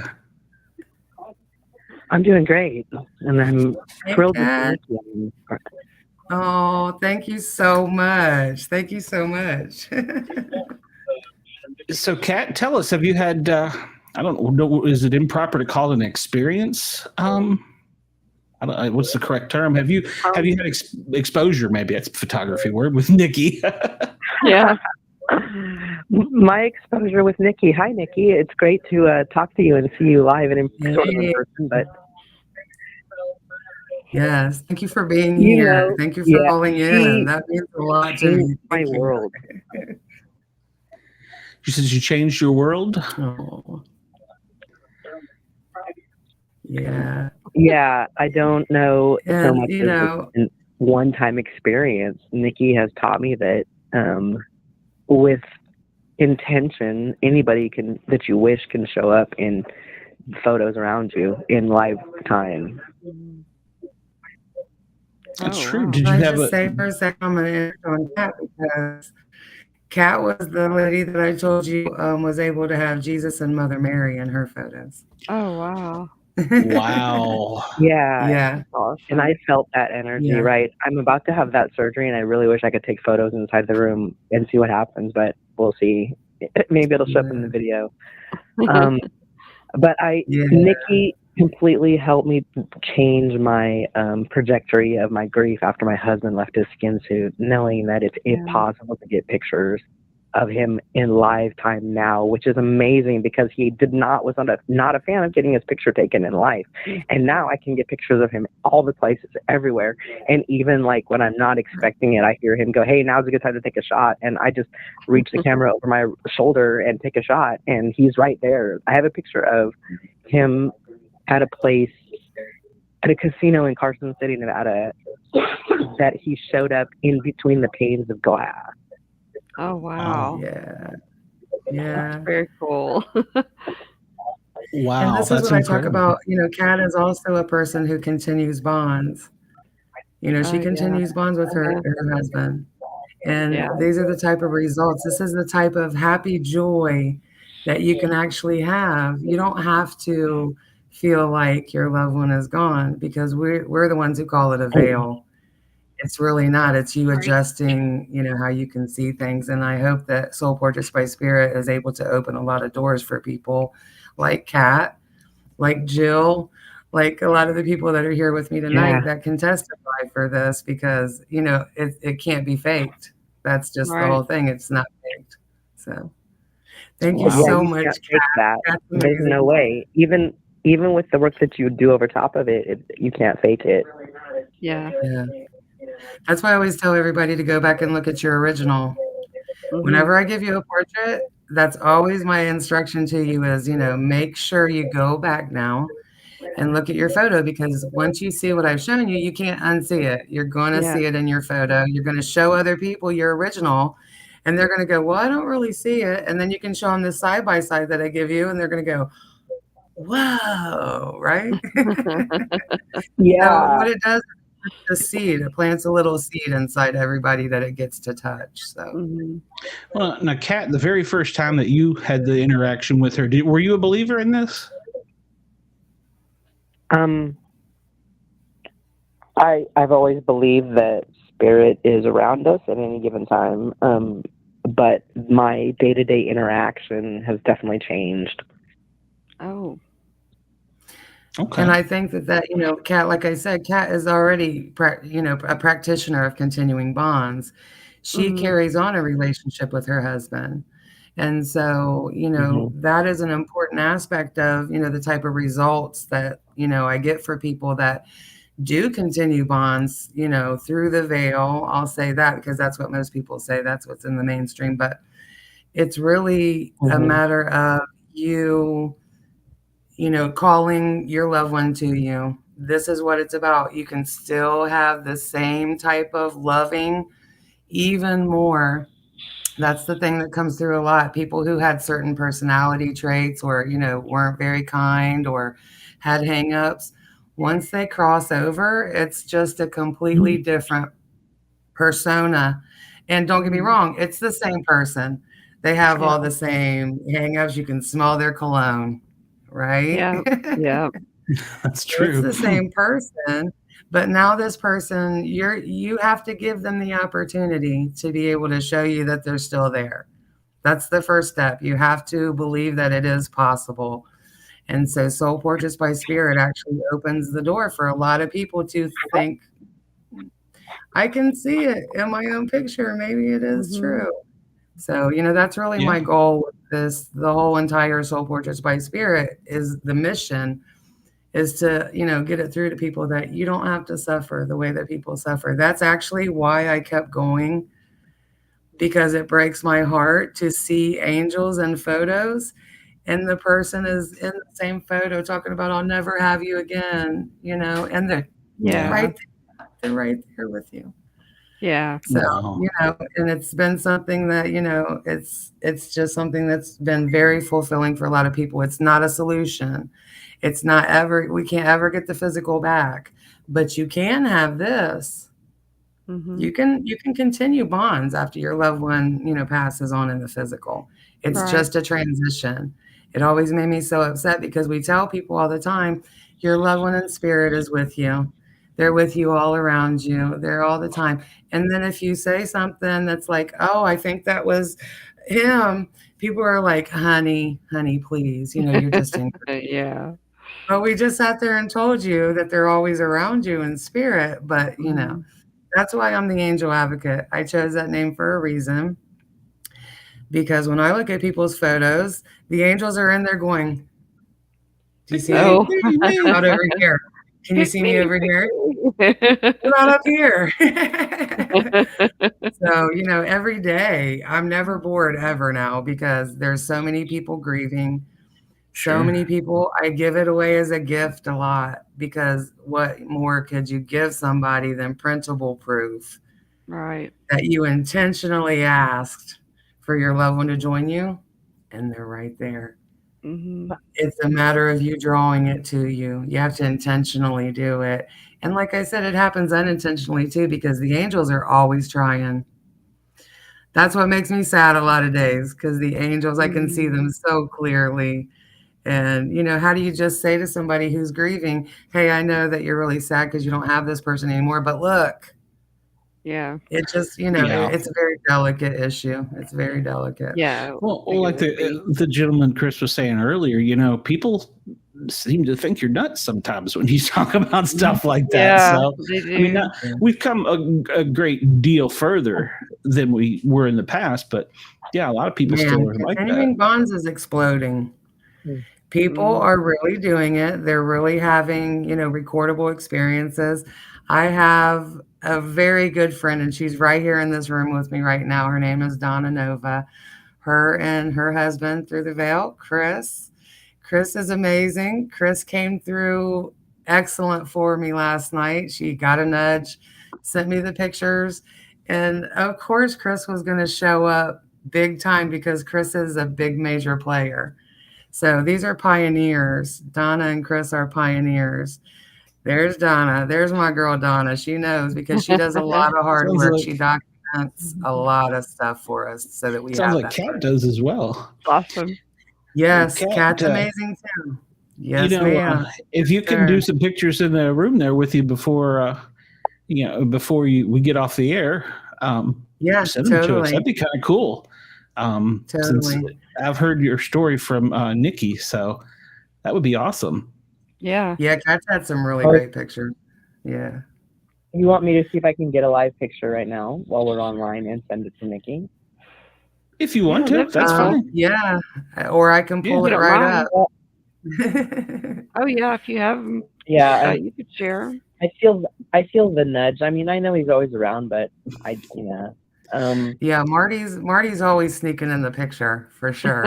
Marty's like, you're on the radio, honey. right. Yeah. And I'm not really prepared to take a picture when he wants to, but it's great. I understand. I feel the vibration more and more, and I appreciate that a whole bunch. My favorite thing I was going to say is when I come across other people who are grieving or have quote unquote lost a family member, or they think that they're gone, right? And I say, hey, they're not that far away. Let me just take a shot. Let's think about them for a minute. And then I take a couple pictures around the person, and then I show it to them, and they're like, wow, and where did you learn how to do that? And then I go, here, let me email you Nikki's link. Yeah. So that was okay. So she trained her. You trained Kat then? Well, Kat was in my month-long classes that I had. So, Kat got to the benefit. I have a month-long class that I do for a certain, amount of people. I can't go too high because it's portraits, as many pictures as you want to submit. We're going to get you, an unimaginable amount. The monthly that I was having, and Kat was in. Kat was really a good participator in there, and she really came in clutch for me with the Jesus and Mother Mary, because I had. I'm a quick learner. Go ahead, Kat. Oh, sorry about that. I'm a quick learner, so I'm a good teacher also. Well, and like I said, Kat already practices continuing bonds, so she always. There's my girl. She always, is down to, experiment with me. And I love that about Kat because, I don't know what this ability actually can all do. Yeah. I'm presenting you with, what I know right now. We're going to find Bigfoot. Well, now, with the continual bond that you speak of, if you harness that and work with it, does it make them come through stronger in the pictures? 100%. Yeah. Okay. People who continue bonds have way more results. Pretty much every time Donna Nova submits photos to me, and she's always like, don't worry about it. You don't even have to, don't worry. I'm like, how can I not? Because he's coming through, in this big way, but, he's powerful. He, absolutely clearly, you can see his face. I showed you a photo earlier, Glenn, and you were like, I can see a younger Bob, bob-headed kind of boy, blonde hair. And I was like, oh, you mean guy? Now Donna hasn't even seen that photo yet. I haven't had time to show her that photo yet, so she'll be pretty shocked when she has that. But see, that's the beauty of spirit. Spirit always has something in store for you when you're intentional. So true. Yeah, you're not gonna get a time ever. In my experience, I used to say 8.5 times out of 10 I could find somebody for people. It's definitely 10 out of 10 because I only wasn't asking for 3 to 5 pictures. Yeah. I was having somebody take a picture, and 8.5 times out of 10, I need the set. And, do them one at a time. Send me one at a time. I can tell you one at a time. Or, take your 5, send me your 5, send me 1 picture or 2 pictures of your loved one. And I'm going to return you some results because spirit does not disappoint. And, you know, everybody's always like, is this mediumship? You know, do you get messages? Can you give me messages? No. And it's not that I don't. It's not that I don't. I hear stuff all the time. Right. My job right here, right now, what I've been trained for, I tell everybody that I've been living like a nomad for 3+ years now. Yeah. I literally live on 2 to 3 to 4 hours of sleep a day and get right back up and start all over again, because my goal is to get as many people as possible to believe that their angels are actually trying to contact them. What's your passion for it? Yeah. Yeah. What that is. It's passionate. You know, it can't not be passionate. You know, I have a good friend of mine now that we met doing this, and, you know, she'll call me right in the moment and say, please, I need to see him. I need to see him. I say, you know what to do. She takes her pictures, sends them back to me, and every single time, Jaden comes through for his mom. That's Jaden Anderson. So He's amazing too. Jaden and Heather. I don't know if she's here or not, because she, you know, she's got it rough. That was her baby. So, but every time she needs it, she knows where to go. And it's a Band-Aid. It's not a solution, but it has helped so many people open the possibility, like Kat was even saying. Mm-hmm. You know, what I can show you can at least broaden your vision, because everybody wants to look real tiny. Yeah. Real tiny. Spirit is Kat, coming through all over the picture. Kat, before you hang up, I saw your message here that you sent her a picture. So if we can't get it on tonight, we'll get it on the next show. So and please spread to everyone you know about our show. And I have this sneaking, just a weird feeling we're probably going to be seeing a lot of Nikki. So go ahead and hit that like, follow, and subscribe button, and come back and join us. And anybody wants to call in, Kat, I appreciate your call. You were actually the first time caller. So isn't that great? Thank you, Kat. Does Nikki have a way of getting in touch? Oh yeah, you Facebook messaged her. I'm going to get some information from you, and I'm going to see if I got something here for you, Kat. Yeah. Oh, nice. Okay. Of course, Kat, you want me to get that from her? Yeah, you can if you like, Ross. From one sport cat to another cat. From the light of pink, the light I have behind me, and pink is Marty's favorite color. And then I felt the merge, I think, where I feel him get closer to me, where he kissed me on the cheek, and then I took the picture.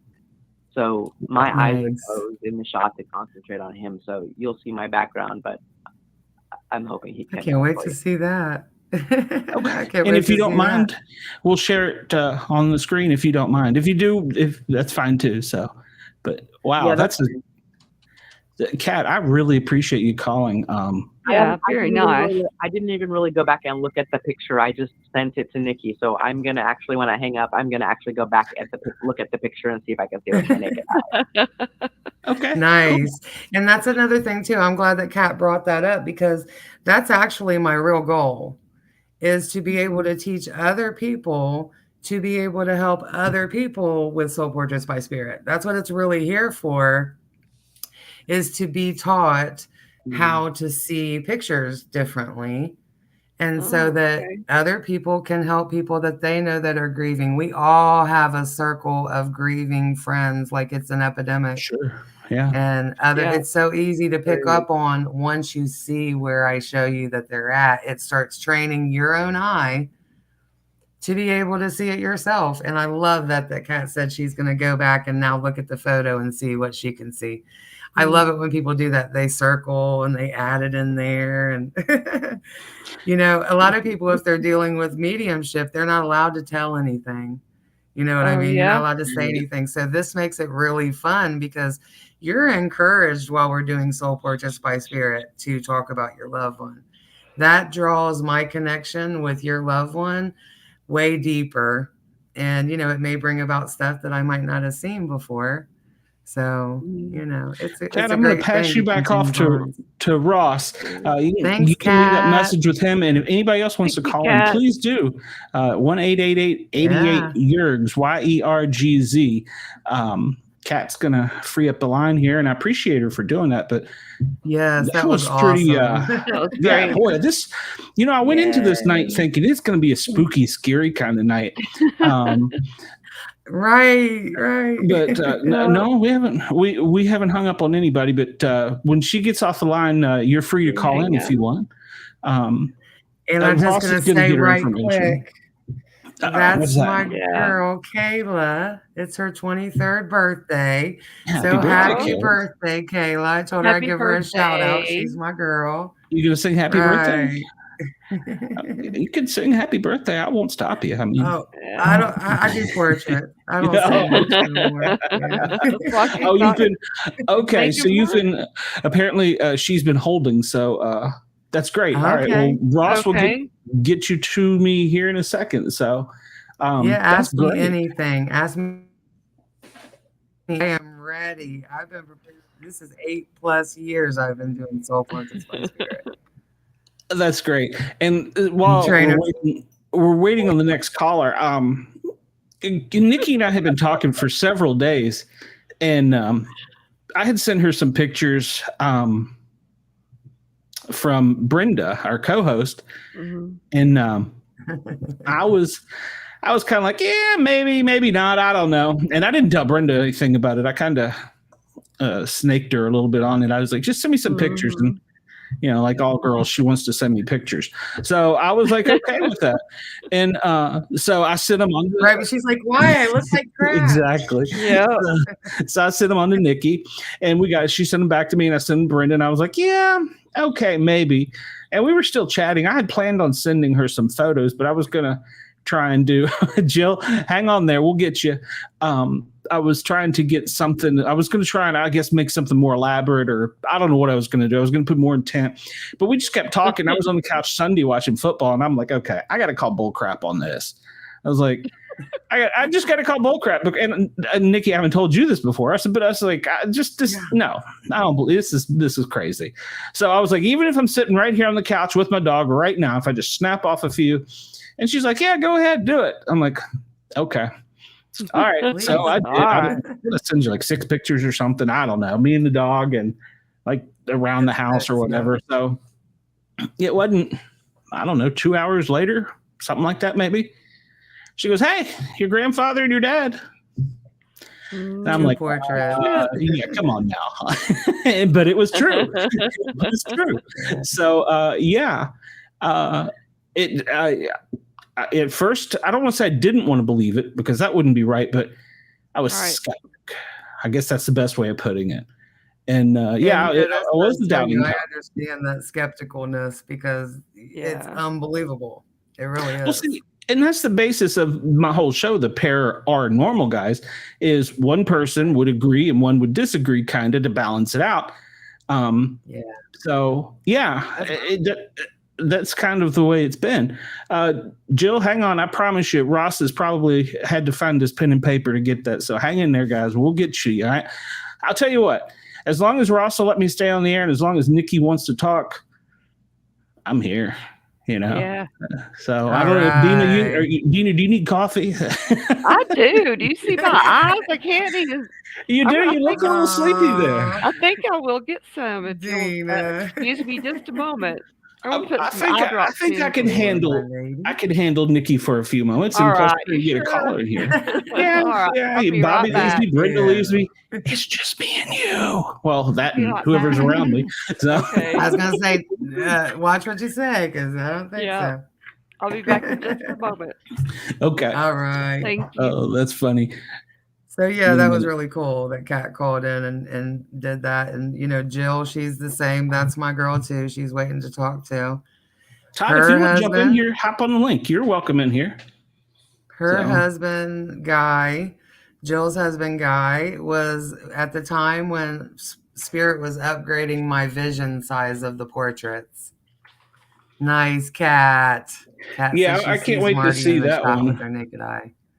Yeah. So, anyways, Jill, her husband Guy, was the one who kept coming through huge, like taking up the whole couch cushion, right? Not just a shadow. Okay. Kind of like Dina's grandmother. She was on the back of the couch, or couch cushion. Yeah.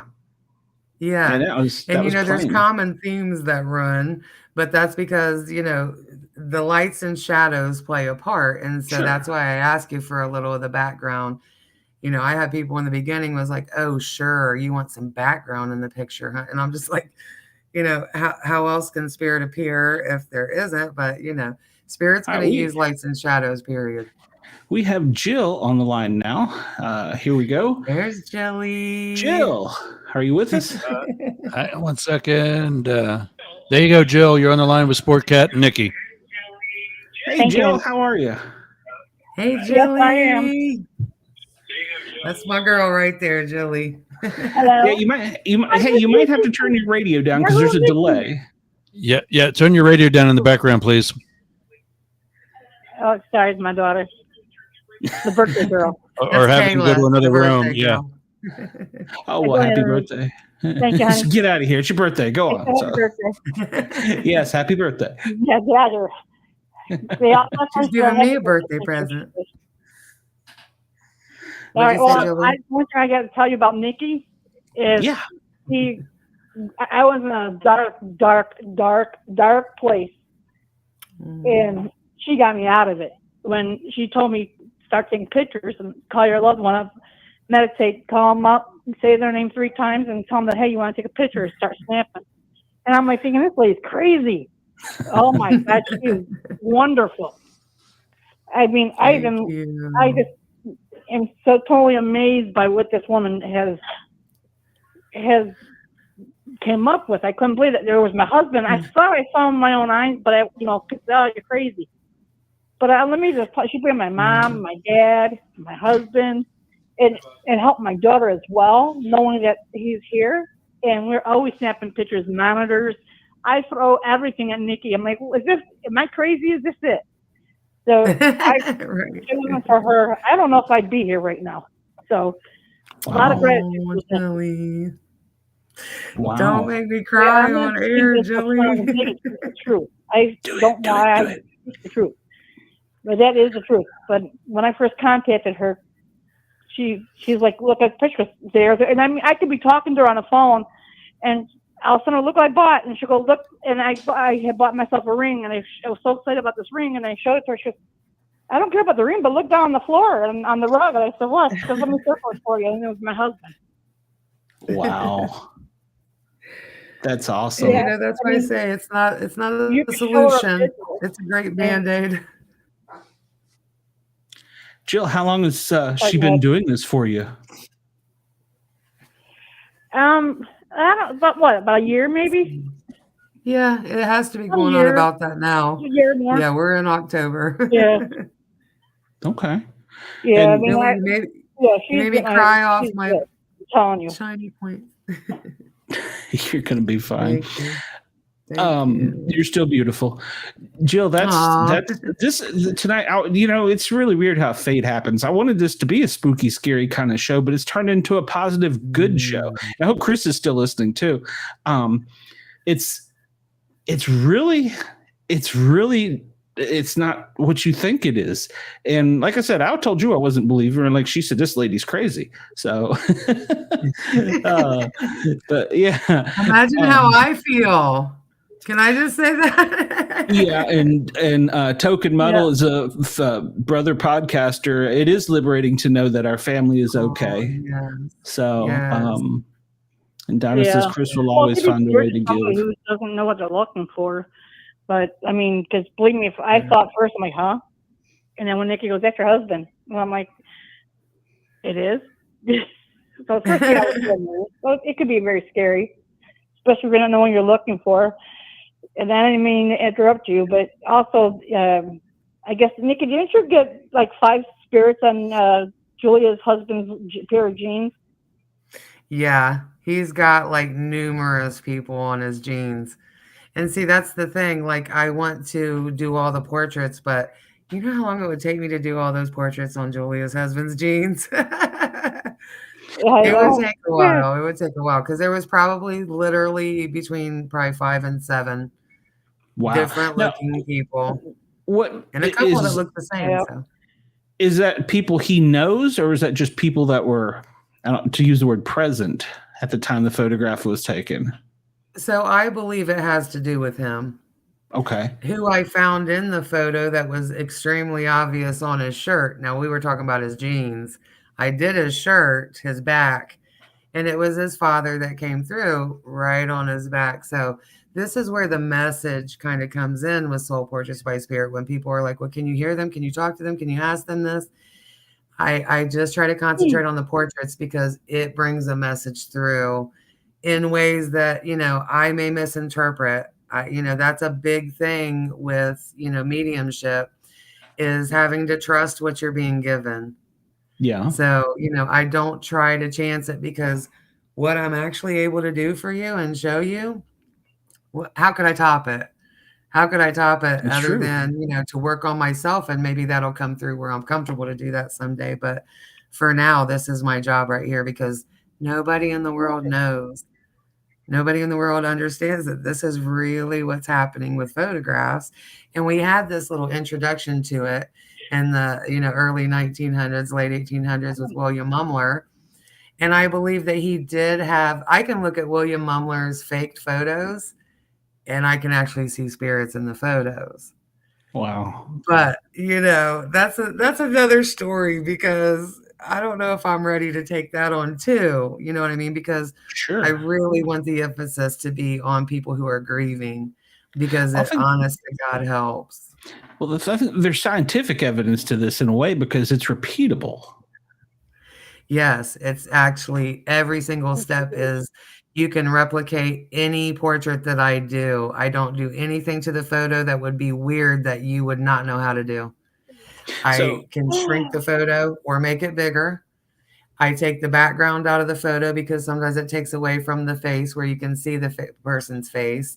So other than that, I may flip it the opposite way if they're looking this way, and I can see them in the picture looking that way, so I need them to be that way.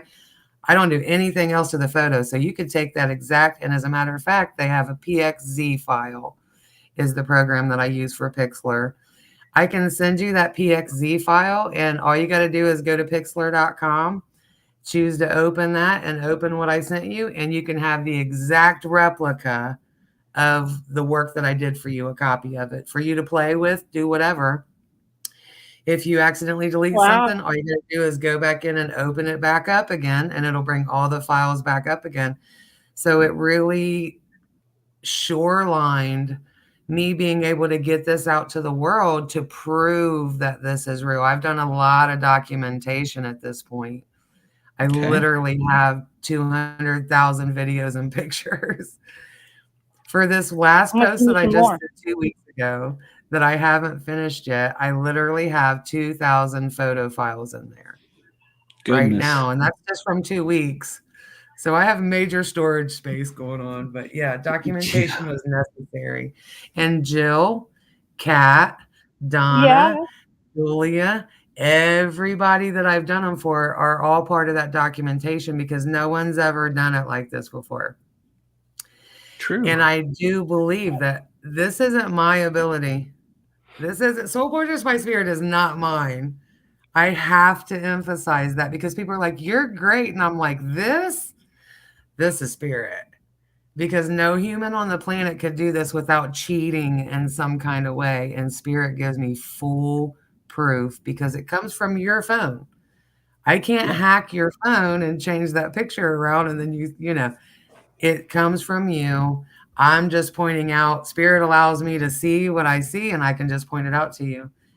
I don't have spirit sitting right here next to me that I can see, because I wouldn't be okay. This would be a scary show. Well, yeah, and that's what I was telling the earlier. You were stuck in the phone, and there was a guy right in your face.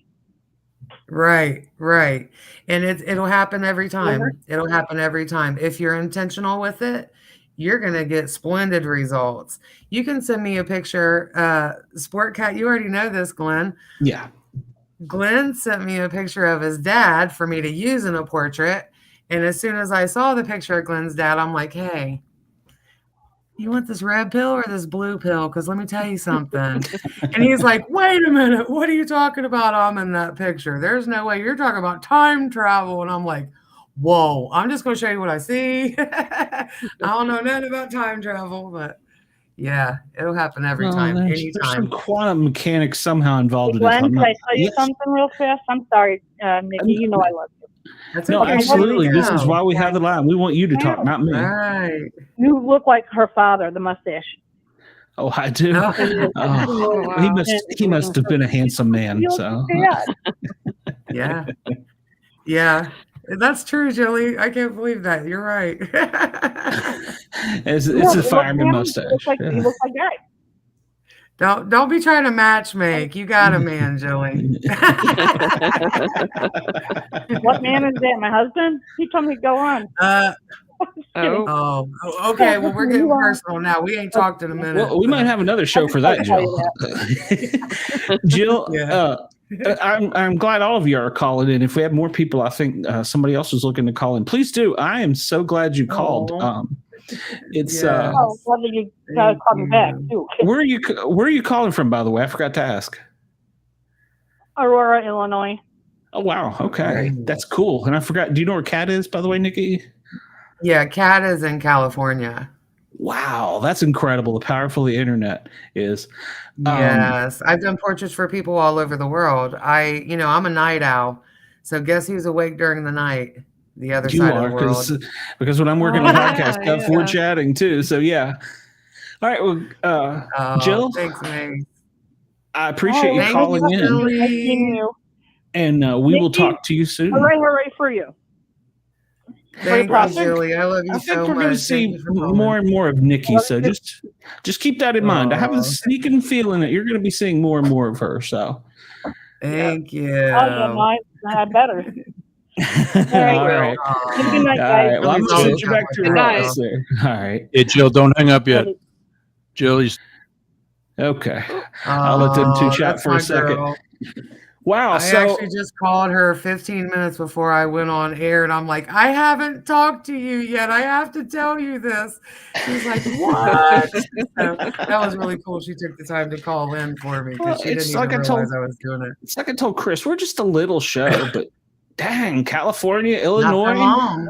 That's crazy. That's crazy. Yeah. I love it. I love it. So what you do, really, go ahead. I was just gonna say, really, that's my, my thing too, is the more people, like, I want to get on here. I'll have to get a new computer first because my computer's over here kind of silently dying. But anyways, I would love to get on here and just do live portraits for people. People can send in their photos or whatever. And, there doesn't have to be any type of, feeling as far as, payments or anything like that. We're not talking about this isn't about money. It's not. And of course, I would love to do this for a living and have this be, but Spirit guided me way past that by now. It's about getting the seeds planted. So if you need this in your life, let me know. That's great. For another show. Yeah, we could do that. If the fans want it, I'm all about it. And it would be your show. I'd just be here pushing buttons and harassing you. So hey, and as long as Ross is willing, we'll get you on the Live 365 for the Guyz radio channel. And everybody, coast to coast. Yeah, tune into Guyz radio because he's got a variety of other podcasts. If you're into politics, you will love him or hate him, but he's got some great stuff on the politics lineup. So yeah, give him a listen too. I don't want to forget where I come from. Ross has been a great help, and he's a good man. So make sure to tune in and check him out. And let's see, what did Kat said? I'll tell Marty to back off your computer. Yeah, between Marty and Chris, Donna's Chris, between Marty and Chris and, Jennifer, her husband, Chris. I mean, I'm talking about, I have portraits sometimes with, 8, 10 times coming through. So this computer has been with me since I've been doing this, really doing it. So it's about time for a new one. Well, hang in there. Maybe we'll have an all-night fundraiser. Like the Jerry Lewis telethon. So there you go. So, Spirit-thon. Let's have a spirit-thon. Yeah, that's right. Sport Cats Misfits. We could do that. So and that's all about giving back too, because that's what I believe this is all about. So you take the picture, you put it in Pixlr, right? And then it's where you start working with it. And we have Brenda back. And just in time, we have another caller. We have Julia on the phone. So I'm gonna bump you up here, Brenda. And Miss Julia, can you hear us? Hi, yes I can. Oh, great. Where are you calling from? Oh. Huntington, West Virginia. Oh, it's Julia. Hi. Hey, Julia. Hi, beautiful. I love your pink hair. Oh, thanks. Thanks, girl. Thanks. So, Julia, tell us about your experience with her. She's amazing. And she gave me a beautiful birthday gift of my mama in spirit. So I just want to give a big shout out to Nikki and thank her for all her beautiful work that she does. Thank you. So how did you hear about her? We're on the same group. I'm an actual medium, just like Nikki herself. And she's amazing. And I thank her for just the humble and the kindness that she gives. She is. And trust me, it's my honor. So I have no choice but to be humble. This is not about me and how I feel, but I feel very humble to be the one that gets to bring this to the world. So thank you, Julia. You're great. I love it. So I just wanted to give a big shout out to Nikki of her being so beautiful and carefree. Thank you.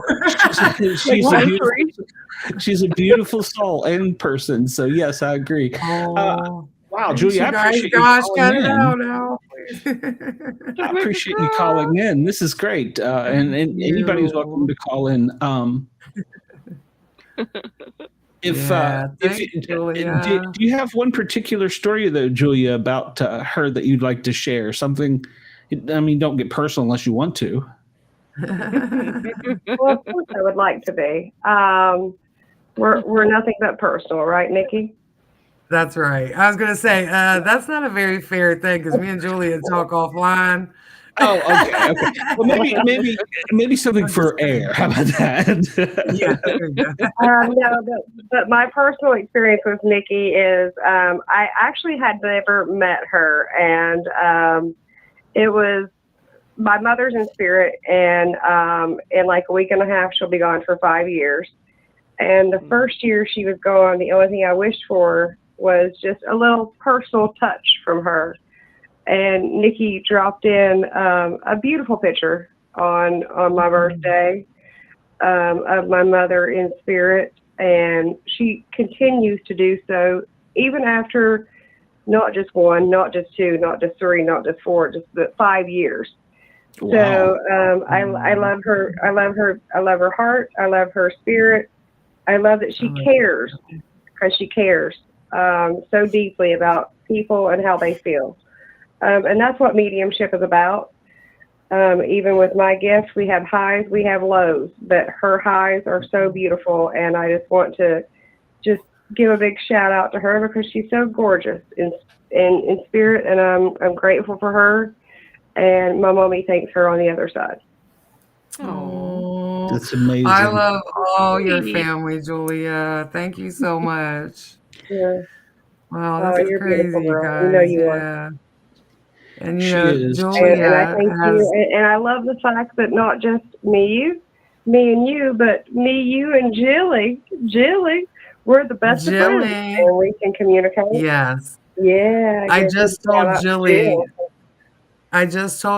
Hopefully I get back to the little clicky thing you guys got going on here without me, that I've been away for months, trying to get everything together. No, you're in the click. Shut your face. I love that. See, that's got to be friends, right?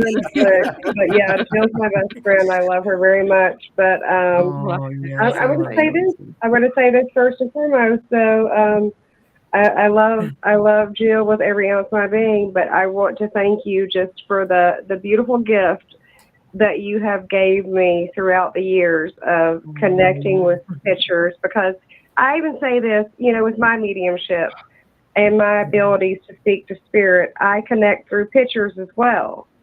And mediums are different. Mediums don't have to have a picture, but I do. I absolutely do. So I think we're on the same page, with how that works. And I thank you for giving my husband a beautiful gift of his dad. Did he see it? So skeptic, and I love proving a skeptic wrong. I just said that right. She got Did me he on Sunday. see it, Julia? It's so fun, right? Did he get to see it?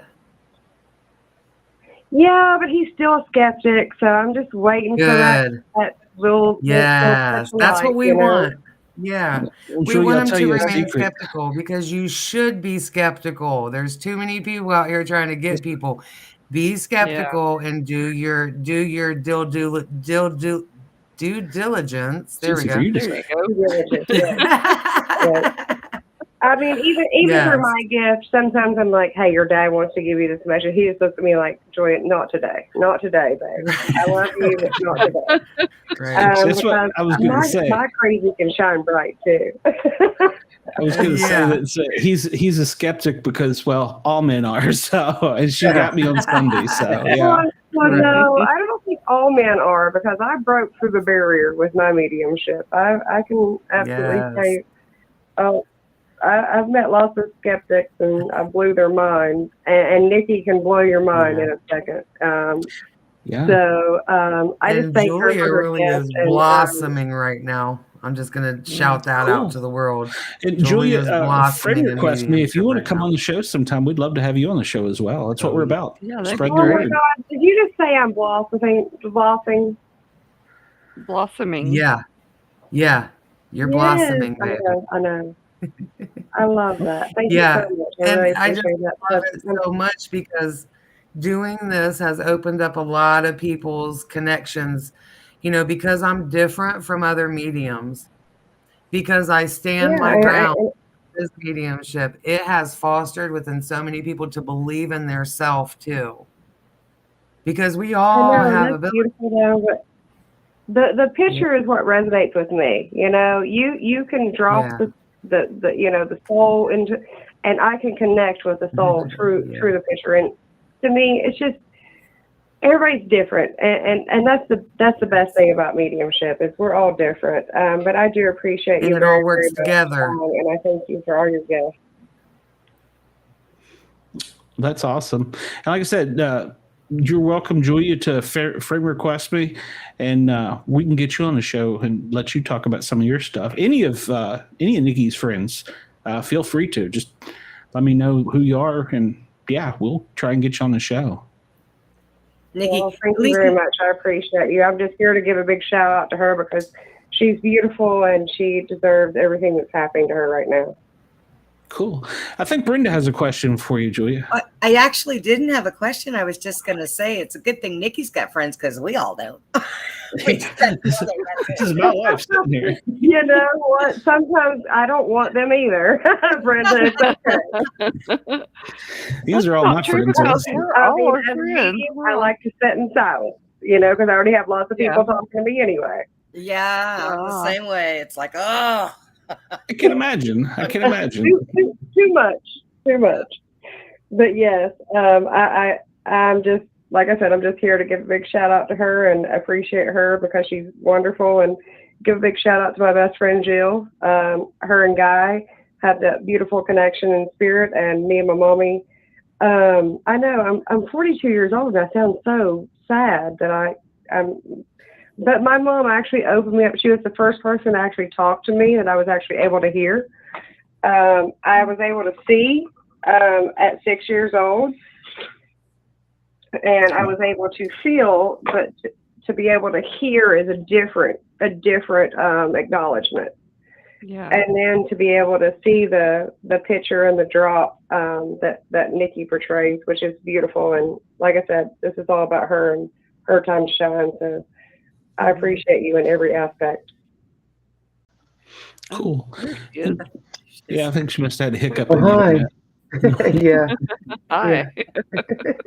Hey, welcome back to the show. Oh, hi.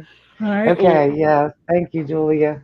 I'm going to send you back to Ross, Julia, unless you have something else you want to say to us. I appreciate you for calling in. I appreciate all of you for calling in. It's 1-888-88-YERGZ. That's YERGZ. And you can also check out. Yes, ma'am. You can also check out Ross and his radio station, our radio station. I'm going to go that far tonight. I'm going to say our. Yes. Because him and I had a really good conversation backstage. Live 365. Everybody download the app and check him out. Yerg's Radio. He's really cool. I like him so. And James, speaking of James says he loves you. James. That's my son. Well. Hey, son. So yeah, he should love you because you raised him. So that's kind of like a. I mean, unless you fed him bad chicken or something. So it's the hard part. You had him. Yeah. I guess that's true. I haven't experienced that. He was my grown man baby. He was the one that always looked like he was a grown ass man his whole life, and he's just fine now. He was a protector. So. Yeah. That was my little man. I got 3 kids. So. 3. Pink hair. Oh, thanks. There'll be more than pink next. I got booted when you first came on. It's like, oh man. Well, hopefully, I'm keeping my fingers crossed. I last. Yes, you look beautiful. You look beautiful too. Thank you so much. Thank you. Yeah, fit in that screen. Now keep it up. Glenn looks beautiful too. We can't leave him out because if we leave him out, he gets kind of jealous. Glenn, you look beautiful. I'm trying to match my microphone boom here. So in your Tennessee shirt, nice. I'll wear that for Bobby because I know Bobby loves Tennessee. Of course, I look at it and see a Texas shirt, but No, you're wrong. You're wrong. Yeah, you would be really That's wrong. the woman who picks up snakes. You just keep all that right there. You just keep all that there. I don't want none of that here in Georgia. I'd never seen a timber rattler till I moved to Tennessee, and I don't care to ever see another one again. So, right. You own a gun. You guys see my earrings? Look at my earrings, girls. Oh, they're angel wings. Yes. Hey, if you're ever out camping and got stuck, that would make an excellent fishing lure. Just throwing it out there. Right. Hey, I got a wilderness manual. I have they have a spaceship on them with a beam coming down. It's got Bigfoot in the middle of them. Nice. I'm not wearing them tonight, but yeah, I got some. Okay, we'll have crazy earring time next time because I got some too. Yeah, Bobby, my estrogen level is high. Your estrogen level is high, Glenn? Is that what you just said? Yeah, it's weird, Bobby. My ear holes grew up.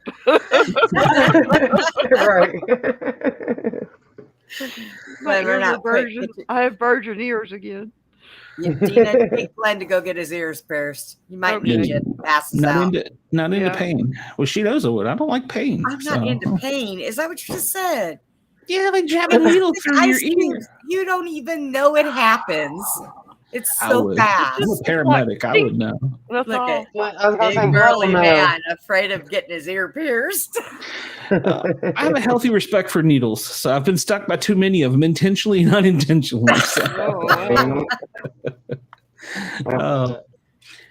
Well, Nikki, I know you probably, because of your computer, can't do the picture that she sent you a few minutes ago, but you can look at it and tell us what you see, though, right? Okay, I'm gonna definitely try. So if it don't come through, I'll be back. Okay. Oh, we ain't going anywhere. You're good as long as anybody else that wants to call in 1-888-88 YERGZ. That's 1-888-88-YERGZ. So you can call in and talk to Nikki. You can talk to Dina. You can talk to Brenda. I don't know why anybody want to talk to me, but you can talk to me too. So I'll put Putin up here. Everybody can talk Putin. No, he barks. Yeah, I don't know, a little Russian dog. I don't think that's going to get me ratings. So I don't even know where. Oh, look, I have this thing that goes under the door to keep the breeze out, and it's the white and black stripes with the red ruby shoes. And I have it hid in the corner over there, sitting up. Oh, He has found them, and he's dragging them out. Oh, no. Lord. Jill says, I love you, Nikki. Thank you for having her on your live. You're more than welcome. Please tune in, like, follow, thumbs up, subscribe, all that good stuff. She says that you are beautiful. Yes, you are. And Julia is a wonderful medium, and she is good. So, well, the offer is out there. Anybody wants to friend request me, Nikki can send you in my direction. We will get hooked up, and we'll get you on a show. Your mustache is my husband. I'm not really sure how I should take that, Jill. I'm a fireman. Remember, I'll be like, you want a handlebar ride or something? I'm kind of concerned here. So. I don't know if she wants to marry your mustache or. Unless you grew it back, I don't know. Jill, send me a friend request. We'll talk. So that thing off one time, and we were like, "Who the hell are you?" Yeah. I'm so glad he grew it back. So glad it came back. I went through a crisis. I got in a fight with a weed eater, and I think you were just going through that midlife crisis thing. That's what it was. Well, see, winter's coming, so I got to have this for winter, So it's a fresh grow. Grow. Right. Yeah. You know how you cut the grass and it grows faster. Yeah. So. Does it smell like fresh grass? It's softer. Yes. Well, I'm not sure if that's good or not. Hopefully, it wasn't me, Jill, that made your daughter cry. So, it wasn't me. It was Brenda. She's right there. I did not. You can get in touch with her at.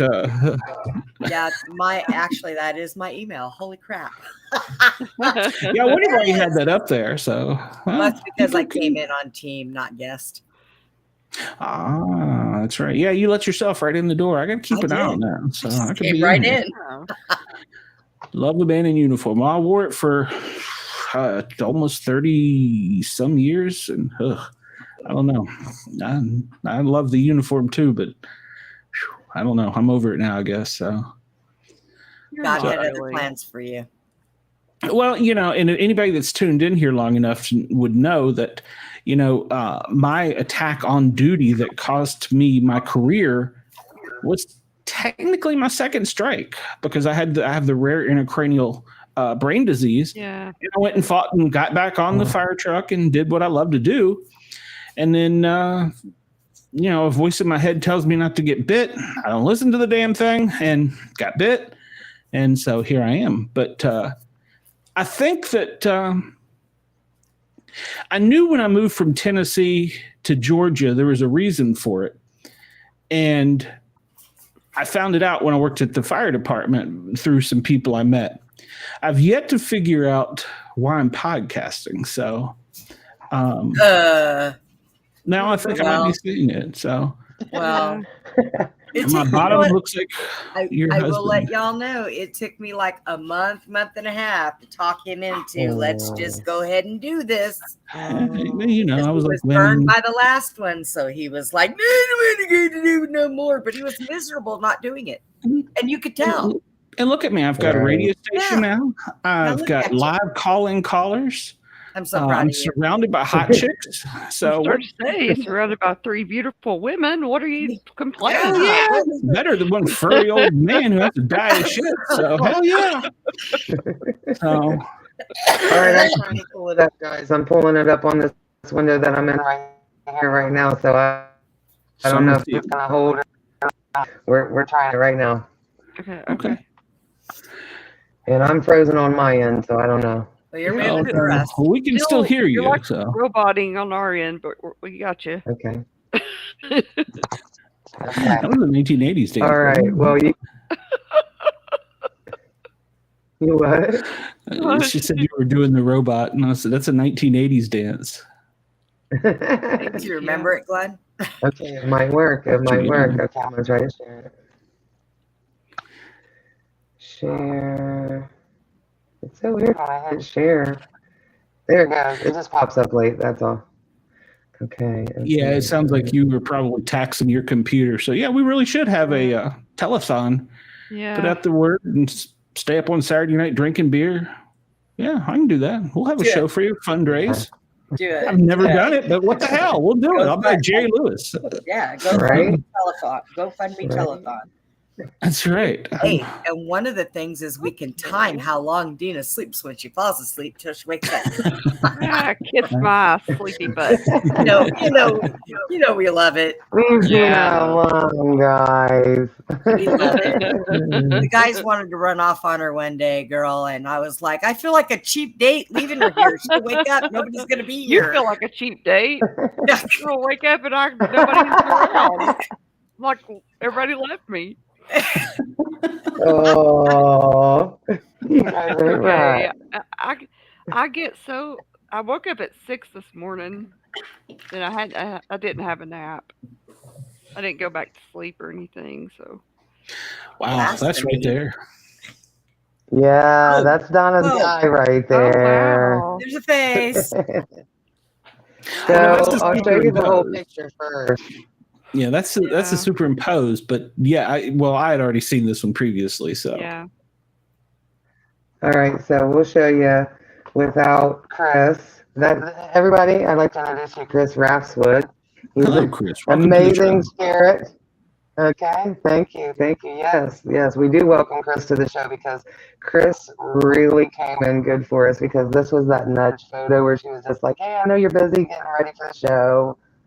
And I'm like, okay, I'll just look at it right quick. And I was like, I should have knew. I was a setup when she told me, hey. Hey, just look at this. It's a good setup, right? It's a good setup. Chris always comes through. So this is the photo originally. So as you can see, it's a little bit hard to see before I show you what you're about to see. So I definitely get why people are like, I do see it. I know, right? Yeah. And I just want to emphasize too that this is actually how I see the spirits. Okay. Okay. I see where they're at. It's almost like what's it called? Predator. You know how he was in the trees and you can see him up there, but you can see through it too. Right. That's how it comes to me. Now, she sent me, I think, 4 photos. I think she sent me because she was just like, because, we practice together. So she already knows, just take the dang pictures and send them, right? Mm-hmm. So in the pictures that she sent me, this is the only picture that caught my attention right away. And it caught my attention right at the place where Chris is at over here. I didn't know why, because as you can see, when you first see it, you're like, that's smudges, right? That's rule number 2, because it doesn't matter how the smudges got there or anything else. It matters is what I can see that it's Chris right there that's coming through in the lights and shadows. So this is the superimposed. Now what I do is where I can see Chris at, I just come in here and I have several photos of Chris now because we work together a lot. I have several photos of Chris. So I just kind of go through the plethora of photos that I have, or Donna will send me one. But I know what Chris looks like by now, so I usually know what picture it is that, I can see in there. So that's what I did. I just went and found the picture. This is with him out of the picture all the way. And this is Chris in the picture. Now, I can only show you so much in a picture, right? I can't show you that you can actually literally see that this is where Chris's eyeball goes. On the other parts, like here and here, you can literally watch the nostrils are right. The glasses. Can you see the glasses come in? Yep. Yeah. So, that's exactly how I see it, is kind of like this far off kind of, and that's one thing that really helps me is because I look at photos on different sizes. I look at it on a screen this size. I look at it on that screen. You can't see this big screen over here, but it's a 27 or 30 inch screen. This is what helps me kind of get perspective, because we're so used to when we look for faces and somebody's like, oh, I see a face, and we're like going in real far.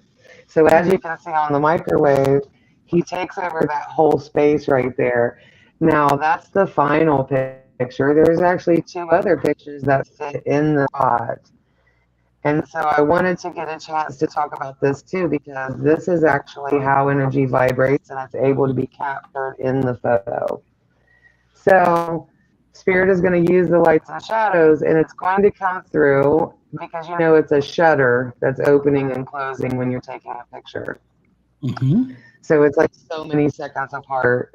Oh my God, I know you do, Donna. Anyways, it will come through in different where it's moving through the picture. So you might see him over here. That's a lot of times where people will say, I see what you're showing me, but I see over here too. It's usually a residual energy trail that's been captured by this 76 shots in one photo that makes the photo. So, you know, it's really important. I didn't know why I call them spiritually speaking portraits. Mm-hmm. Because it's the whole thing all the way together, which is really confusing for a lot of people. And a lot of people are like, I don't know what you handed me, but it's pretty. Right? So it actually has very, very big significance because it does contain a quantum type energy that's captured in a photo because of the amount of snaps you get in it moving through. Sometimes you can catch the same energy that was just over here in the picture. If you're doing them in succession, you can catch them over here in this picture too, as they've moved across where the picture was. So it's really amazing. Nobody knows what's going on. And like I said, Chris came in clutch for us. This is actually what the picture looks like right now. So there he is in all his glory. You can see, I'm going to take this off of here, which is that photo, like it's on top that I keep playing back and forth with. It's that photo that covers it all up. Yeah. That's the background photo. So when I take that off of there, you can see where Chris's picture actually is in the red that's lit up. Yes, Donna, exactly. It's like ripples on a pond. That is the perfect explanation for how it can come through. Because it's literally a walkthrough. And it might be up here and it's coming down this way now. You see what I'm saying? Like, it's just how, and the thing about it is, you can see here that Chris is right here, which is not exactly on the center of the photo. The center of the photo is right here. Mm-hmm. So when I drop a photo on here and it lands here first, and I will go ahead and pop that up because I always leave those. This is where Chris first appears at in the photo when I just drop it normally. So you can see here that it's different from this side here to this side here, which is different. And that's only because, and I can move this right now, because when I'm moving the photo, it's coming over to a different position. So once I let go of the photo and go back, it's going to come over and I'll show you, see how it straightened up the box now. Okay. So that's how you kind of tell that I haven't done anything except for what I did when I just moved it, you know what I mean, from the position it was. So the only thing I did to the photo was literally just move it from this position to over here. I didn't even have to like make it smaller, make it bigger. I did this, scooted it over here, turned it a little bit, and I'm like, there he is. There he is. And I cry a lot. I'll just admit it. I cry a lot. It's unbelievable. It's really unbelievable. And especially, go ahead. I'm sorry. Go ahead. Oh, that's okay. I was just saying it's unbelievable. I was going to ask Glenn if he still had that picture that you did for me with the cat on my head. I'm actually looking for it. You want me to pull it up? I can pull it up. Okay. Yeah, go ahead. I can, yeah.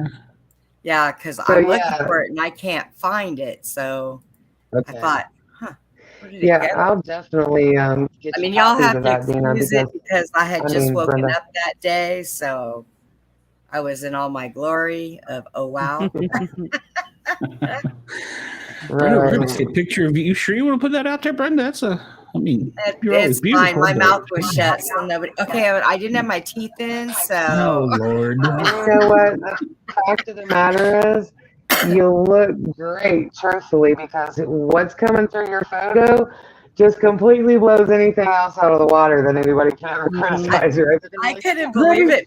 Photo. And like I said, the funny thing of it is ever since I was a little kid, and I have been able to see, hear, feel, talk, whatever. Yeah. I have always been told that I have a spirit animal, and my spirit animal is a cat. Nice. Which might explain why I let my cat beat me up all the time. And I am the sport cat, so yeah, you are a sport cat, right? But there's another one with it right here, like it's on the right hand side. Yeah, I'm gonna show it to you. I'm just okay, gonna you're get all these live. little Gotcha. things off. Yeah, I'm gonna get all these words off of here so we don't have any distractions. All right, so I'll move it up closer so we can see it. So this image right here ended up being the overall image that I knew everybody was going to be able to see. Because see, what happens is you see all these little images down here. These are all pieces that I have to put into it to finally come around to where I can see all these places that he's at, right? So I have to finally come around to a happy medium of all the places that I see. And because of the rules of Soul Portraits by Spirit, Spirit builds portraits. So I may not have even seen, not necessarily this one, because this is the one that I did see, but I might not even see the next position. It's only when I've done the work and done this position and this position. Now that that's blocked out, now I can see this position down here. So, you know, Spirit builds portraits for me. And anybody that follows the rules that I have written down and that I share with everybody, it's not a secret. If you follow the rules, you're going to be able to do Soul Portraits by Spirit, period, if you follow the rules. And this is why I want to get people in a class type environment so that we can, you know, that's what it's been all about all along. Donna will say, hey, do you think we can get Chris to do this? And I'm like, I don't know, let's try it. You know what I mean? Because it's very revolutionary. We are the pioneers. You know, Veronica Hollingsworth, she's got a group that, you know, there's great things happening. Donna Nova is one of the most detailed about her experiences.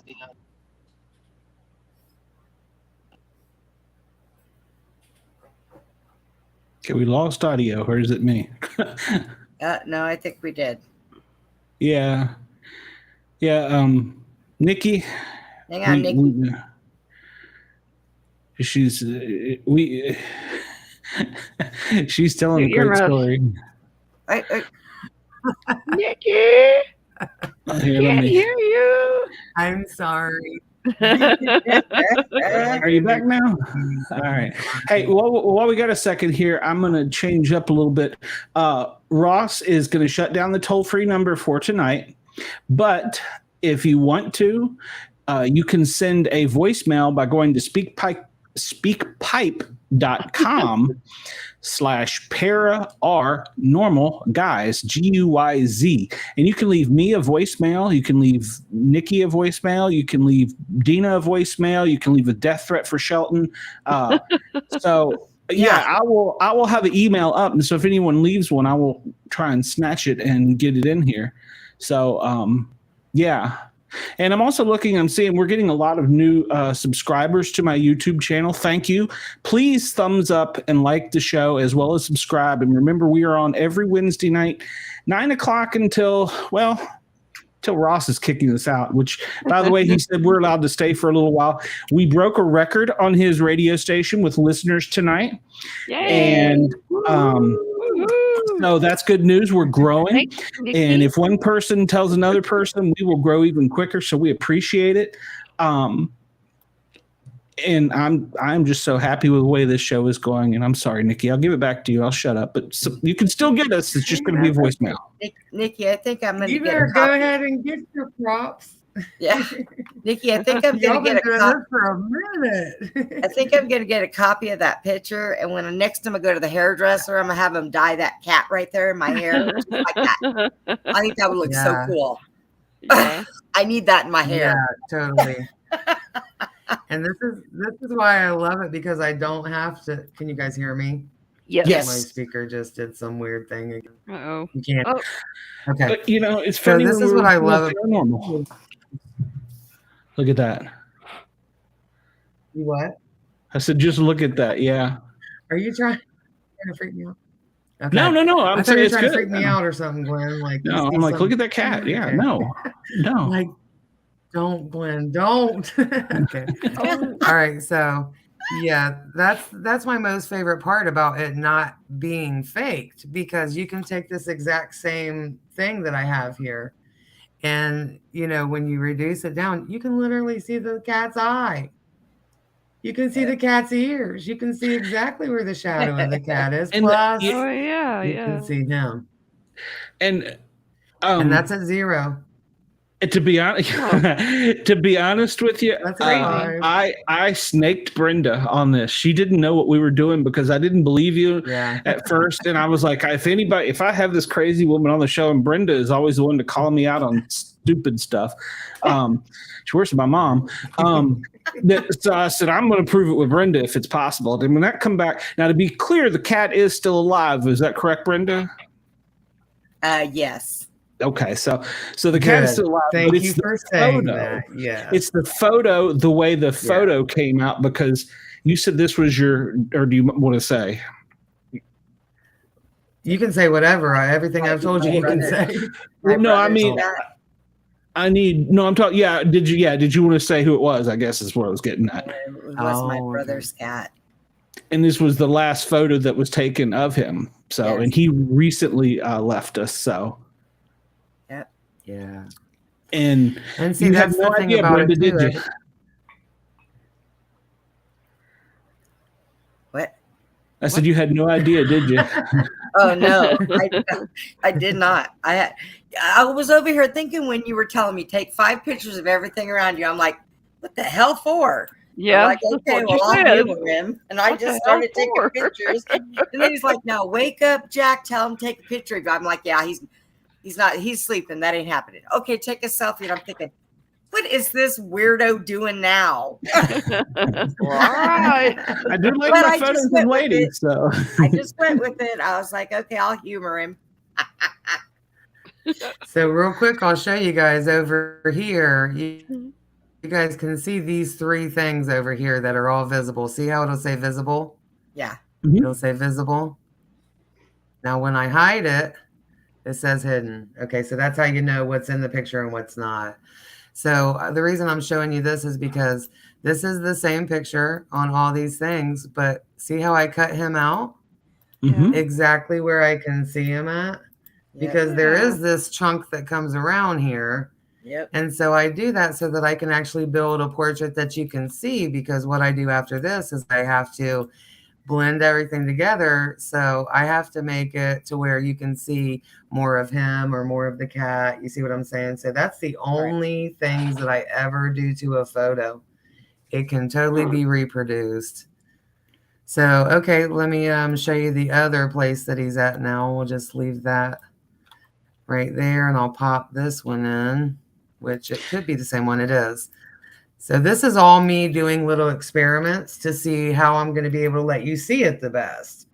It's, that's the beauty of it, because I can't fake the picture. Yeah. Right. So I can truthfully show you every single move. I can't wait to do it live, because when you see this happen live and you're sitting right here with me and we can get 6 times, I can't even hand somebody a picture and be like, here he is 6 times in the photo. They're going like, what are you even talking about? How? I don't even know how. I don't know how. I can just show you what I can see, right? So Kat says that she sees a big face on the white brick wall behind the chair in the picture. Huh. Yes. Okay, what happened? So do I. As a cat says she sees a big face on the white brick wall behind the chair in the picture. It's not the cat. It's a face behind the wall or on the wall. Okay, so are you guys talking about right in here? Where are you at? Where are you talking about right here? Move your mousey. Can you see my mouse moving? Can you see it moving? Okay, yeah. Over. Right in there. You guys talking about right here? This way? So. No. Right Other here? side. Over more. Over towards where the top of my head, This my way? hair is, up right straight above my head. Over here. Yep. So you're talking about in here? Yep. If you Oh, look, right here. Yep. I see the same thing. Now I'm going to show you that right there because you see that. Do you see the bigger version of it right here? There's the eye. There's the nose. There's the mouth. Same as there's the eye. There's the nose. There's the mouth. Oh. Yep. There's just a bigger version here. See it? Yep. So let's go ahead and do it. You guys want to do it? It's a cat over there on the right. Is that the cat on the right? I'm saying? There's only one way to find out. There's only one way to find out because I'm going to tell you right now. I don't even try to guess no more. I don't even try to guess no more. I just saw where the mouse was. It's like I just do it. So, Kat, it you're blows seeing me it away over here, because I'm maybe. seeing it without you superimposing it now. You're training me. I know. Yay! You're not that easy Thank to you. train, Glenn. Don't lie. I'll be here all week. Well, Ross It may really kick us is, off, but once you start showing people where you can see, it automatically broadens their perspective of where they're looking now. Everybody wants to look super tiny. When I show you this huge picture that's now in the middle of your damn forehead that you can't escape seeing now, it makes you expand your vision.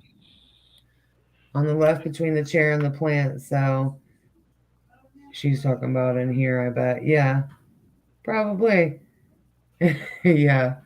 And see, that's what I love about being able to teach people is because once it starts, you guys all have to do what I have to do and see it all in every photo then, right? Yeah.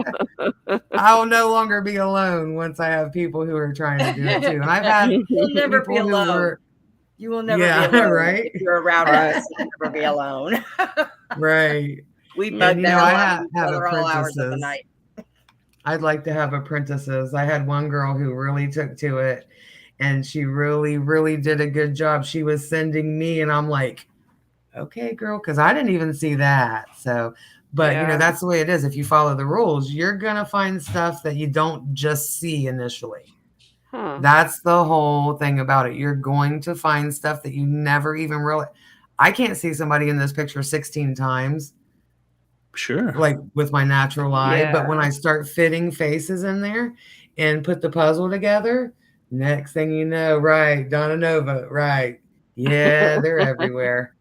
Because that's just really the fact of the matter, because it's going to try to capture whoever's attention, because Dina sees differently than Brenda sees, than Glenn sees, than I see, than Kat sees, than that's why I was trained to do all the portraits and just get it over with. I don't even argue anymore. If I see it, I just do it. I don't even care if I'm like, I don't want to do this. I've been on this for 16 If there's another one, I go ahead and do it because somebody somewhere may see that. And I'm like, oh, you mean here? And I already have it ready. Right. Because other people are able to see in the same kind of translucent in their own version over here that I see over here. So yeah, we can do this all night though. We can sit here and like, okay, what do you guys see? What do you guys see? What do you guys see? You know what I mean? Because it's really true. It's everywhere. And I think that's the thing that people really don't understand, because it's hard enough to believe it's in there once. Right? You're like, okay, but how? And I'm like, I don't know, but here's what I see. So I'm not even a good explainer about it, really, truthfully. I just know to tell you what to do and what I can see. So, and that was another thing too I wanted to really try to emphasize on while we're here on this show, is that I am literally the most unlikely candidate for this to have been, you know, blessed upon me. And it's only because I started, sorry, you guys, I look like that's time. cool. I feel like I'm walking down a hallway. And it moves, right? This is like them TikTok videos, right? You got all the Glenn, you need to have Hey, this is residual energy. Well, yeah. That's exactly how it works. It goes here, then here, then here, then here, then Pretty here. cool. Okay, I'm trying to get it off, but as you can see, my computer's being real slow. Okay, let me end my screen. Oh, look at it, you guys. It's harsh. Okay. There we go. There we go. There we go. So if you guys do want to do that with a picture, you know, we can definitely do that right now if you guys want to stay for that. Or we can come back, because I can't promise you that it can get done in 5 minutes. Now, I could do portraits in 5 minutes. It's really no problem. but Spirit has trained me to be very precise. My mom used to always say, you don't have to be that picky. But really I did, because if I don't give you foolproof results, it's going to create doubt within people. And so I was the least likely candidate to ever, and don't get me wrong, I'm not saying the least likely, like I was always spiritual. I grew up with a Free Will Baptist preacher. I literally have Free Will Baptist blood running through me right now. And if you look at my Facebook page, you're going to be like, yep, she's a Christian. She's definitely a Christian. That was me. And it's okay. What, Brenda? What are you over there popping up? We're just gonna kick mine around a little bit. Well, I'll tell you what, because I know Ross is scheduling some things he's got going on behind the scenes. Let's schedule another show, and we don't necessarily have to do it on a paranormal, guys. Coming up here soon, we're going to have 2 nights open up because our other show will be ending for the season. So we can work it in there, and you have a way of getting it all to your people. And of course, everybody's on Facebook. Go to the Facebook group Paranormal Guyz with a Z. Join that group, and you'll see all 3 of our shows and all of our silliness. So yeah, join that, and that way. But let's do it that way, because I know Ross has got something going on behind the scenes. So okay. If you don't care, is that okay? Is that okay with you, Dina? Yeah. Oh yeah. I try and keep it kind of democratic. Yeah. Oh, well, I was serious about the computer. If Ross would want to do that, I would be all. I mean, he could get it to his people, get it out to my people, and we'd be like, "Hey, we're going to be on the air until we get you, a computer." Yeah. Because really, that's really the truth. Because I do all this stuff for everybody, and I just need the equipment to be able to keep doing it. And it's not that I don't want to be a nomad for the rest of my life, but however long it takes me to be able to open this door to more people, I have to make that sacrifice, because I was given this thing. It's not even my choice. It's not even my choice to be able to not feel like doing it today. I have to do something towards it today, because I'm 52. I don't know how much longer I got left, and I got a lot of information that people don't understand yet. Don't talk like that. I would love to. I'm 57, okay? So she's lying. We got lots to do. We got lots to do. Yes. And I just watched Tyler Henry. He did a podcast with I forget his name. It was just like 2 days ago, but that's what he was saying, is that he has a tumor on his brain, and he's already had it operated on once, but they couldn't get it all. So I'm sure you guys probably already heard that, but that's what he said, is realizing that, and he's young. So realizing that it's just all the more evident to us how much work we actually really still have to do while we're here. Yeah. And it's not a choice if you're going to be like, I'm just, not doing it anymore. I tried. I have been through such horrible things. And things that I should have died. My heart stopped in the hospital 9 times in 24 hours. I was shocked. I had manual CPR. Kept coming back. Wow. I am here for a reason. It's to torture the hell out of me. I am here for a reason. It is to torture Glenn. I mean, help him become a better person. If I have to beat it into it. But that's it. I probably do. And that's what we're all here. We're all just walking each other home. Yep. And you heard me earlier say that we were, that our normal guys, that one was para means beside in Latin, and one was normal. So one would be a believer, one wouldn't. But my other theory on this has been all throughout my show, and Brenda's been with me even before when I was with the other jerk. I mean, fella. Yeah. If you've got a story, I've got a mic, and I want to hear your story. I don't care who you are. I don't care what your background is. I'm not going to take any biases because of things you've done in your life, because of things you're going through. But if you got a story and you want to tell it, let's get it out there. And I think that's cool. Because I wouldn't even be sitting on Glenn's podcast right now if he held it against you for your past. So thanks, Glenn. Thanks for the mic. We love you. We love you. Thanks for the love. And I have a sneaking suspicion. We'll talk off the air if Nikki's interested, but I have a sneaking suspicion she's probably going to join on, and she'll probably end up being a misfit. So I hope so. That'll be She fun. likes her. She likes her after hours shows. Yeah. Yeah. That's where I really came in at. So this is why this is so great right now and so comfortable for me, Just so because that that's where I everybody came in. knows, we actually throw parties after the show backstage. Yeah. We all toast together. They all get naked for me. So Glenn always has to get up every 5 minutes to go pee. I keep telling him Walk just the to carry a dogs. bottle in there, but he don't listen. Well, if y'all keep your clothes on, wouldn't have to leave the room so many times. So Well, yes, the after hours wake up. We gotta relax. Like, I can't sit here and say, let me take my shoes off and put my feet up. I only have one shoe, and it don't take but a second to flip it off, and I don't put my foot up because then I'd fall over sideways. So well, you're a monopod. Glenn is waiting to see me fall out of my chair one day. I'll be I will having hit him that on here, record and I'll button. lean forward, It will and he'll be be on like, "Oh TikTok. God, don't fall out of your chair!" And he's sitting there waiting to freeze frame it. It will be on TikTok. Glenn said he's putting it on TikTok. Right? It'll be on TikTok. It would be on TikTok. Just don't hit the dog. Just don't hit the dog. No. Bobby's already got peed on my ass. I don't need that anymore. I don't want to follow my dog. He'll start yelling at me in Russian, and I won't be able to understand him.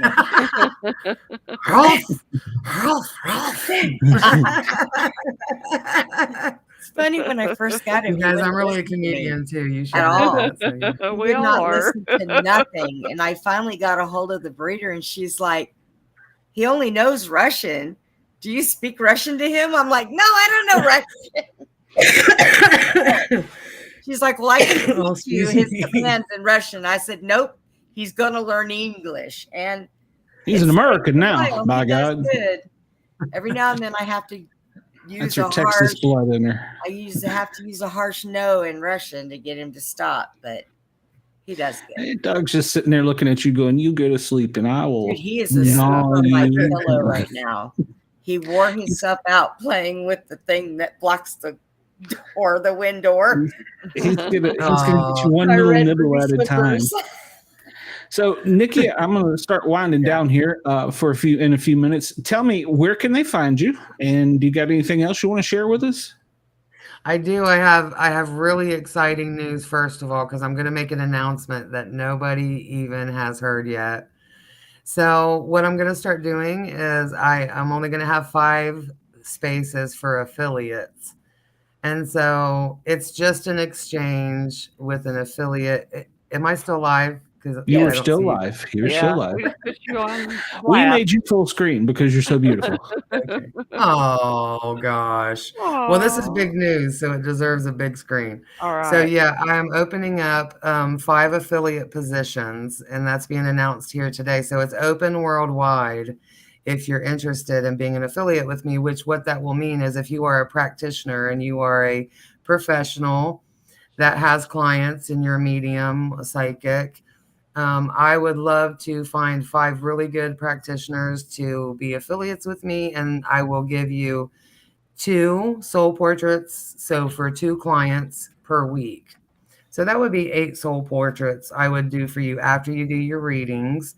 And what I would like to do is give the person confirmation also of the reading that you did for them. Then you'll send them over to me, and we'll do the soul portraits for them. So it's going to be kind of like a double confirmation kind of thing going on. And it's really going to be exciting. And I really feel like it's going to be super powerful for people because, to hear, the things that somebody can tell you about your loved one that's across the veil that needs to get through to you. And then I can come in clutch and show you that they're right there with you. So it's super exciting. And that's 5. So I'll be doing 10 portraits a week. And it's free. I don't want anything back. I just want to find good, honest people who do good, honest mediumship and offer that to them. And they can choose any 2 people every week that they would want to, be able to provide that service for them for. And I'm doing this because I just want to get as many people as possible on this train, because it's something that even, Dina, Brenda, Glenn, I did all your portraits. Now you're going to go out here to the world and be like, hey, I got this really weird thing. Check this out. Right. Yeah. Yeah. And so it just opens up the possibility for more people to, people are dying every day, and it's a never-ending job is to try to help people in grief, because some people can't really handle it very well. Yeah. So I feel like if this could be something that could open up the door for somebody, maybe they'll reach out. Everybody gets a free portrait, initially. And if you come back to me and you don't have the money again, I'm still going to do your portrait for you, because that's what's really is the bottom line, is that you need help. This is an available service to anybody who needs it. So I just really want to get that out there, that don't let money stop you. I'm only one person who does it right now. So there's going to be this really long list of, time frame. And it's not bad. It's not bad. It's running about 2-3 weeks right now. I still have about 30 or 40 portraits I got to finish up from the last post that I did 2 weeks ago. That was supposed to be 1 weekend. I had a lot of responses, so it's really taken off. Nice. And people are really seeing the validity, and people are stepping up to the plate and saying, just like they did for me tonight, calling in, hey, Nikki did this for me, Nikki showed me this, it was amazing. And that word of mouth is what's spreading it around, and it's helping more people, because now I have more people than ever who are like, okay, I'll try it. I don't believe it, but I'll try it. And then they get this phenomenal result, and it just opens that door for that. So as many people as I can, I'm willing to, work hard. I work hard. Cool. This isn't just a hobby any longer. For 3+ years, it's been a dedicated, and I thought, I didn't know I was going to be doing free portraits, right? But that's how important I have come to understand that this is super important for people, and it can help a lot of people. So, all right. So I wanted to mention that. The other thing I want to mention too is I have an ebook that you can read, and it has 6 tiny little chapters that explain how to get the best photos. That's all you have to do. Just understand what you're doing and be intentional, and you're going to get great photos. It's going to kind of explain to you how to do it on your own, to look at the bigger picture, not go so small, to look at the corners, not just where you're supposed to focus on.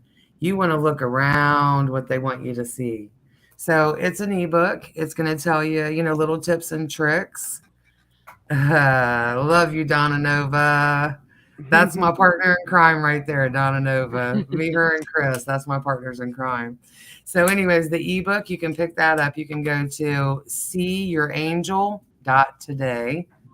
Now, if I could change one thing, I would just have it go straight to the Google Drive, because when I did the book and put it up, it's on, and now it's in several places. And all you got to do is put your email in. You put your email in, it's going to go right straight to the page. But so that's what it is until further notice. If you guys want to pick that up, that's all it is your email. And, it's a little tiny book. It's like 25 pages long. It's just a good idea to go ahead and get it. And if you really want to try it yourself and really try to learn how to see your loved one in your photo yourself, there's some explanation for you. So I got that. That's the ebook. Cool. And I mentioned that. The only other thing I want to mention is if anybody out here does want to schedule with me, I have a calendar schedule on my website, which is theangeladvocate.com. So you're just going to go to theangeladvocate.com, go to where it says portraits, and it'll say, click here to pick a time frame in a schedule. That will be paid. If you do it that way, you'll have to pay. That's how it works on the scheduling software. But if you look for me, you'll find me everywhere on social media. Search Soul Portraits by Spirit. I've recently been doing under the Angel Advocate. So trust me, if you want to find me, I'm on there. Nikki Golden. My name is, out there. You can find me if you want to find me. And if you really need to find me, then find me. Because this is about getting you relief to the grief, because it's really hard for me to see people suffer like they do. Like Chris was saying, it's like a motivation to make sure that you can put this good out here, because it's so much out here that's, not good for you after your loved one dies.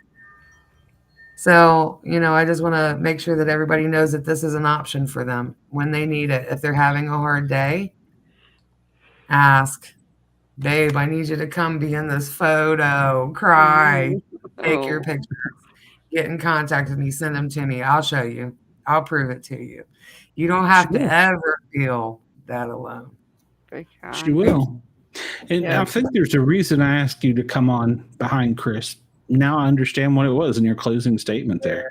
Yeah. Because he expressed how he saw the grief and the whatever you want to call it, ghost, demon, poltergeist, whatever it was.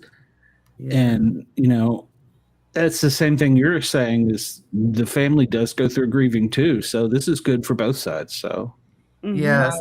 And that's a great point. I'm sorry. I don't mean to interrupt you, but that's why I'm the angel advocate, because people that have transitioned need your help. They need your help. If they, have, even just if they were great to you, they still need your help. They need to be able to have that connection too, and have people really come together and stop telling people they're with you in spirit and then telling them they're crazy. Yeah. Continuing bonds are real. Yeah. People do it every day. They get evidence. They get proof. Not only the pictures, I can give you proof. Dimes, feathers, strange songs. Spirits love to use music. Okay. When you sit there, most people will question, like, is that me? Why am I thinking that? Like, that's weird. Just don't question it. Just go with it. Pull out your camera and take some pictures real quick. That's it. Just do it. Just do it. Let's see. Because when you get those nudges, I think I need to do that. Nudges. I think I need to do that with you, with my That's mother. Right, Donna. Because like I said, I don't have a problem hearing or seeing anybody else, but my mother, I do not get to see her, but I know she's here because I smell her body, her body spray. And, certain things will happen that I know that was my mother. My cat, my mother's ashes. My cat will lay on her box and then she'll get up and she'll be just sitting there. You know how when you pet a cat, how they arch their butt? Yeah. It's like somebody's petting her. And now that sends all my little hair sticking up. Take pictures. I need to do that because I've not seen my mother since she passed away in 1998. But I know. And let me tell you something too. There are people who submit their photos to me and they're missing their daughter. And so they give me their daughter's photos. I can find their daughter in their photo, but I can find somebody who's not in the photo, and then I'll go to their profile and be like, okay, who's this? Because I'll be the first one to tell you. I'm going to go look at your profile. If I see pictures I can see in your game, I'll go look. And those 7 public pictures, one of those pictures is going to be the one that I can see. And that's what I did the other day, and it was her dad. Her dad passed away in January. Her daughter was murdered 2 years ago, but her dad passed away in January.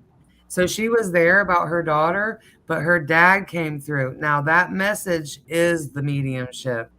The mediumship is that daughter and dad are together. He's got her. Right. He's got her. She didn't even ask for that. And she doesn't even know it yet because I haven't had a chance to give it to her. So once she sees that, now this is how people take it. They're like, this is the most amazing thing I've ever seen. And then they're like, how? And then they just kind of put it to the side.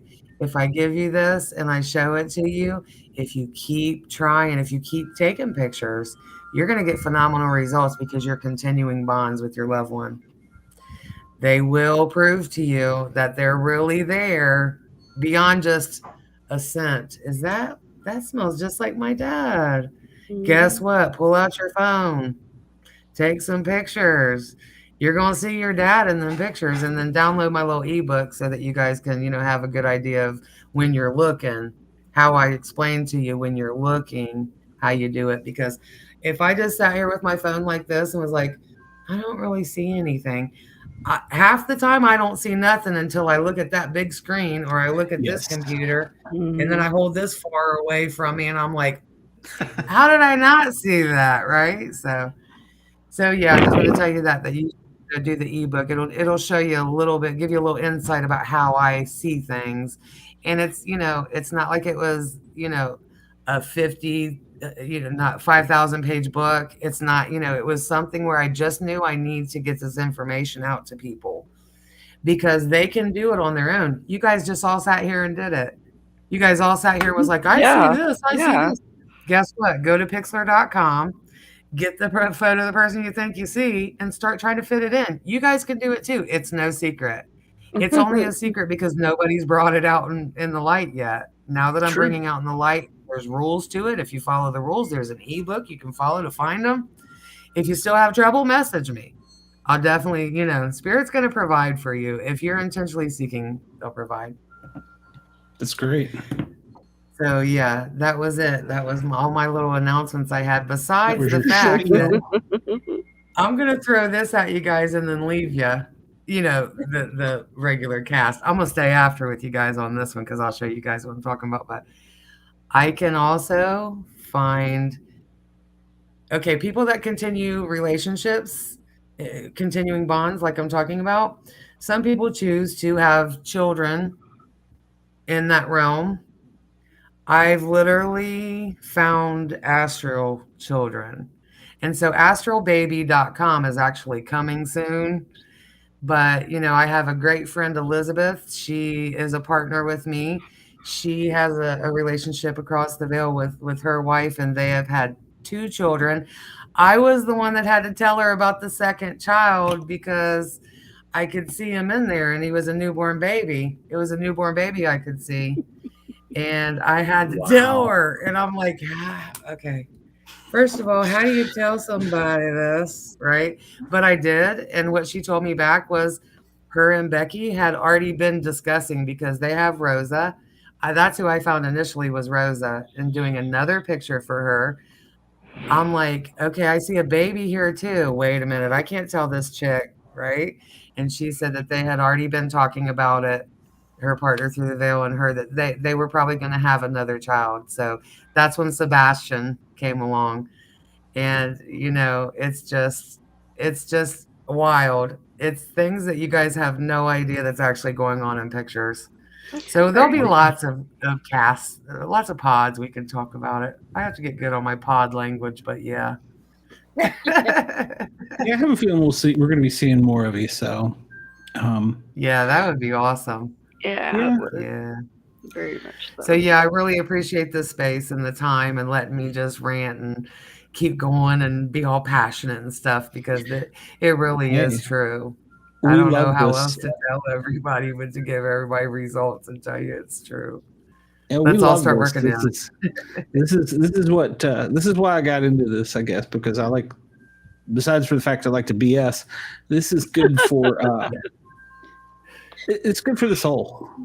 I mean, exactly what you said. If you have any inclination that you want to share some kind of a story, get in contact with Glenn, because let me tell you something. I did this completely scared today. I've never been on a live video in a pink wig ever in my life. It was a thought I had years ago, 6 years ago now, that I was going to, when I was doing makeup for a living, I was going to start wigging out Wednesday, right? And so look at Spirit. Done brought this back. Do it scared. Look how great this went tonight. And I was, nervous and everything. I got pink hair. I kept announcing it today because I'm like, I'm really going to have pink hair. Like, I got that hair makes your eyes pop. Your blue eyes. Aww. It does. It's beautiful. Okay, that's my secret. I actually have green eyes. Can you see them now? They look blue. They do look blue, yeah. Yeah, they do look blue. It's only when even my mom was like, I love your blue eyes. And I'm like, your mom didn't know your eyes. DMV know what color they appear blue. Tell your mom she's fired. You're fired, Mom. No, stop. She's listening, you guys. I shouldn't have said it. Oh, that's all right. We get in trouble with our parents on here. Trust me. So wait. We're only kidding. We thank you so much for bringing this wonderful child into this world. Absolutely. Yeah. Oh my God, Brenda! Stop, you guys. Tonight's been a great show. It has. We set a record on Yerg's radio. Nice. We had as many as 25 listeners at one time on Yerg's radio. It was kind of rotating. We had 3 calls, and then I don't know. My counter over here has not worked in a little bit, but we've had multiple people on. We've had great activity in the chat. Nice. So it's been a great show. I think has. Chris and you were meant to be. I know he's got to work, so he's probably not listening or watching. Maybe he'll watch later. I think it was kind of meant to be to have you back him up on this.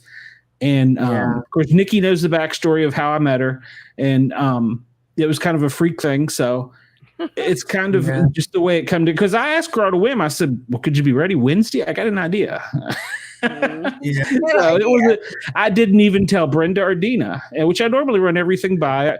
I know it's my show, but I always try and run things by Brenda, Dina, Bobby, Todd, whomever, and get a consensus. So this way, if anything ever happens to him and he disappears, we know where to go look.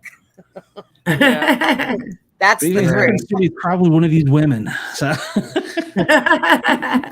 Yeah. Well, if it happens, I got you covered, so no worries, right? Yeah. I'll come back flipping them off. So, but I tell my friend Don all the time, "Hey, I'm coming to live with you guys in your house across the Vale when I cross." They got it going on. Let me tell you. I just had another idea. Leslie had contacted me. If I don't know, Dina, if you'll remember her, but she is the animal psychic. Yes. I do remember. And she had talked about doing a show. And I know you and I talked about animals coming through. And of course, we saw with Brenda's. Maybe we should get you two on the same show together. So. Yeah, I do portraits. I do pet portraits. Well, no, I'm not talking about that. I mean, she would come on and do her little psychic thing because she talks to the live ones. So, I think she talks to the dead ones too, doesn't she, Brenda? Well, see, that's the beauty of it. We can mix it. Yeah, she can do that and get the connection. Yeah, so I'm saying, doing that. Yeah, I get amazed that she can do dogs and smaller, like horses. Horses are really easy. You constantly they've got the biggest brains and they are so open and so spirited. But dogs and cats, I think, are a little harder. But she amazes me that she can do them. She got me with my cat. She'd never seen nothing but a picture of my cat, and she said, "I talked to your cat Squatch, and he thinks he's a dog." And I'm like, "Yeah, you got the right one." So he pushes the pit bull around, and he thinks he's a dog. He's told me that. So, but I'm gonna get in touch with her, and it might be a good contact for you too, as well, Nikki. So like I said, that affiliate program is, I'm starting that now. This is what I waited for because I've had everything ready for a couple of weeks, and I was like, got that post on there. So I was like, this is when I'm announcing it. This is when it's starting. So I'll be making more posts about it and stuff tomorrow. So anybody who really has a legitimate, need like I do to assist people, that is a real medium, just go to my website, send me on the contact form because I definitely would love to have some good people on board with me because it's really that important out here for people. Cool. Double confirmation would be amazing. Yeah. Some of these great psychics come on our show. Yeah. Let's have some of these great psychics come on our show. So I'd like that. Yeah. Hey, if that's what you want to do, I know several. And I know several that have developed during this time that I've been doing what I've been doing, and I know how much work I've put in. I know how much work they put in, and they're phenomenal. They get great results from people. Cool. So I got my own little slew if you want them. Cool. Yeah, that would be great. Bring your caravan. Yeah. I'll just add them to my girls. So on that note, we may have to start a GoFundMe for me and for her because something just crawled underneath my laptop outside, and depending on what it might be, I could shoot my laptop.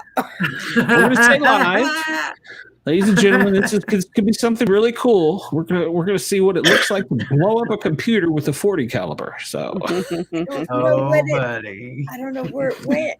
I seen it. Oh my God, no! It's in your other pan plate. So, no, you're giving us the before I take it back in the house. We'll stay out there all night until Jack comes and gets it. I tried. I don't know. It's holding it down. It's on the cooling pad. Oh. So Oh, the spider's holding it down. I don't. If it better not be a spider, it will get. It shot. might be a camel. Oh. All right. So we have another show called The Big Chat, which is about Big Brother. It's the CBS TV reality show. This season, they've went 100 days, and they're into, I think, 80 now, down to just about 7 candidates left in the house. And we're following that. The show ends November 9th. We do a show Monday night at 10:30 and Thursday night after the live TV eviction on CBS at 10:30 on our channel. So we do that. And of course, as you know, you found the paranormal guys. Please like, thumbs up, all that happy stuff. It makes a difference. It makes me smile. Join our group on Facebook. There's a lot of like-minded people there. And then we also on Saturdays. Now, I want you to keep in mind, this is an adult show, but we cut loose. And this is where we really have fun. We have JT, who is our resident ventriloquist, and his girlfriend. Come on, and they crack us up, and we bust balls with this mannequin. And no, so his dummy is not his girlfriend. No. She's much nicer than Shelton. Shelton is an arrogant little dummy. So we have fun. That's on Saturday night. That is also live on Yerg's Radio. So make sure you download the app Live 365. Find Yerg's Radio, YERGZ.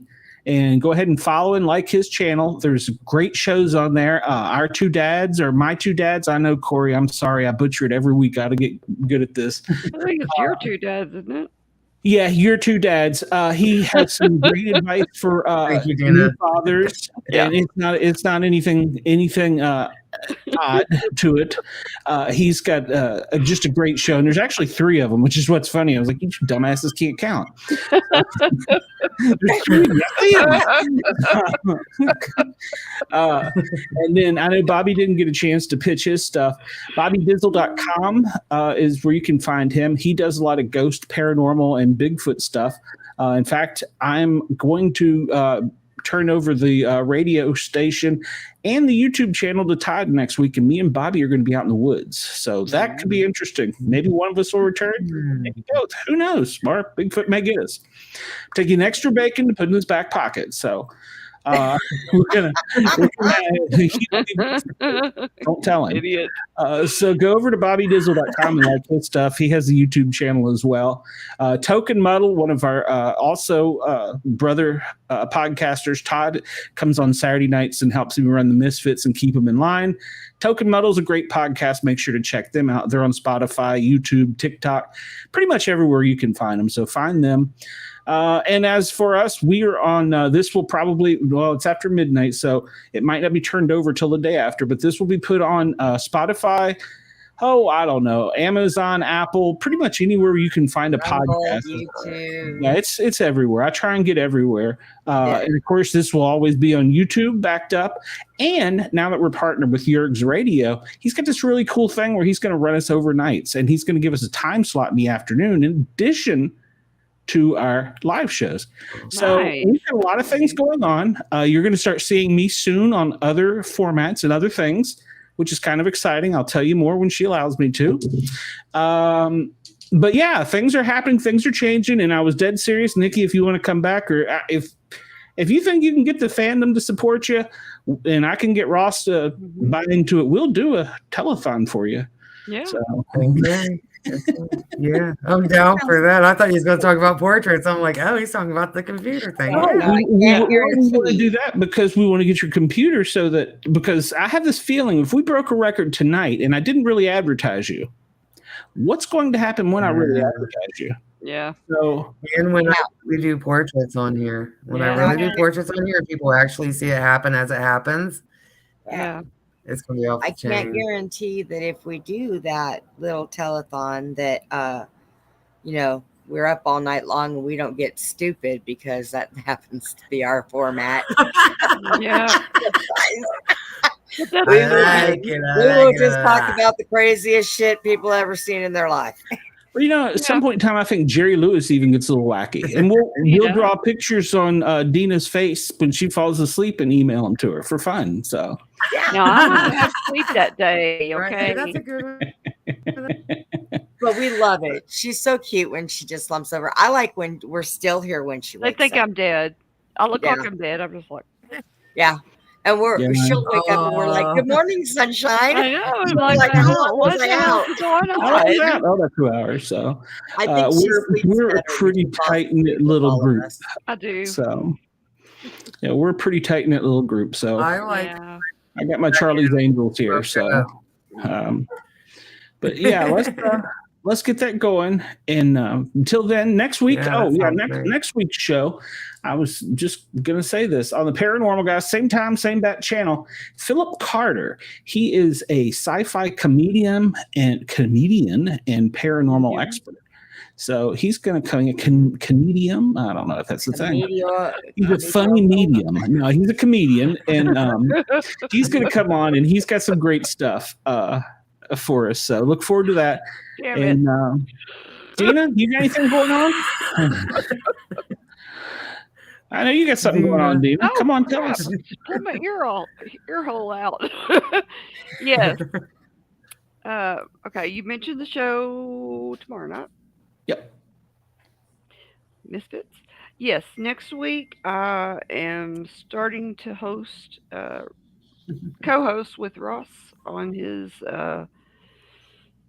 afternoon podcast.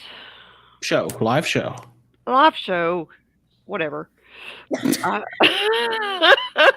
don't even know what it is. Oh Lord, it's from 5 until 6. So. Yeah, 5 until 6 Eastern. So, yeah, make sure to give Ross a good like and thumbs up too. He's done a lot for this show, and we appreciate everything. And he hasn't even paid me anything. He's to say this stuff. I was going to start playing music. You always start talking when I'm not finished. Well, sometimes I think you're finished because you look sleepy. So I'm not going to fall asleep. Well, I can fall asleep. Yeah, don't say you won't. Yeah, don't say you won't. I said I have before, but damn. Just go ahead. Made her lose it. I'm sorry, Dina. Okay. It's my fault. No, you did it. You can find Dina on Ross's show 5 until 6. Yeah. And hold on, I gotta play my little sound effect. I haven't done that this time. So find Dina right here on her couch. A lot of times, yes. Ladies and gentlemen, from coast to coast and around the world, you're listening to the Sport Cat Show. That's right. It's trademarked. So. Until next week, Nikki. It was very fun. Thank y'all for coming. Thanks all, Nikki. I was a little bit worried. I was a little bit worried when you guys were talking about how much fun it was with Chris. And even the dude that left, Bobby, he was like, that was a great episode. And I'm like, Bobby was sleepy. I'm so sorry. I kept falling asleep. I'm just so tired. That's all right. Now I'm awake after the coffee. It's all good. All right, you guys. So, like I said, one last time, I'm sorry. SeeYourAngel.today. And then theangeladvocate.com. But SeeYourAngel.today. Not .com, .today. Today. There you go. Find out all about it. Thanks, guys. Like, follow, subscribe, find us on Facebook. Send me a friend request. If you're a medium, we'll get you on the show. And until next week, guys and gals, it's been a great show. I appreciate everybody for showing up and supporting us. You don't know what it means to us. So hopefully you can come check out some of our other crazy shows. So we look forward to it. Until then, bye now. Bye.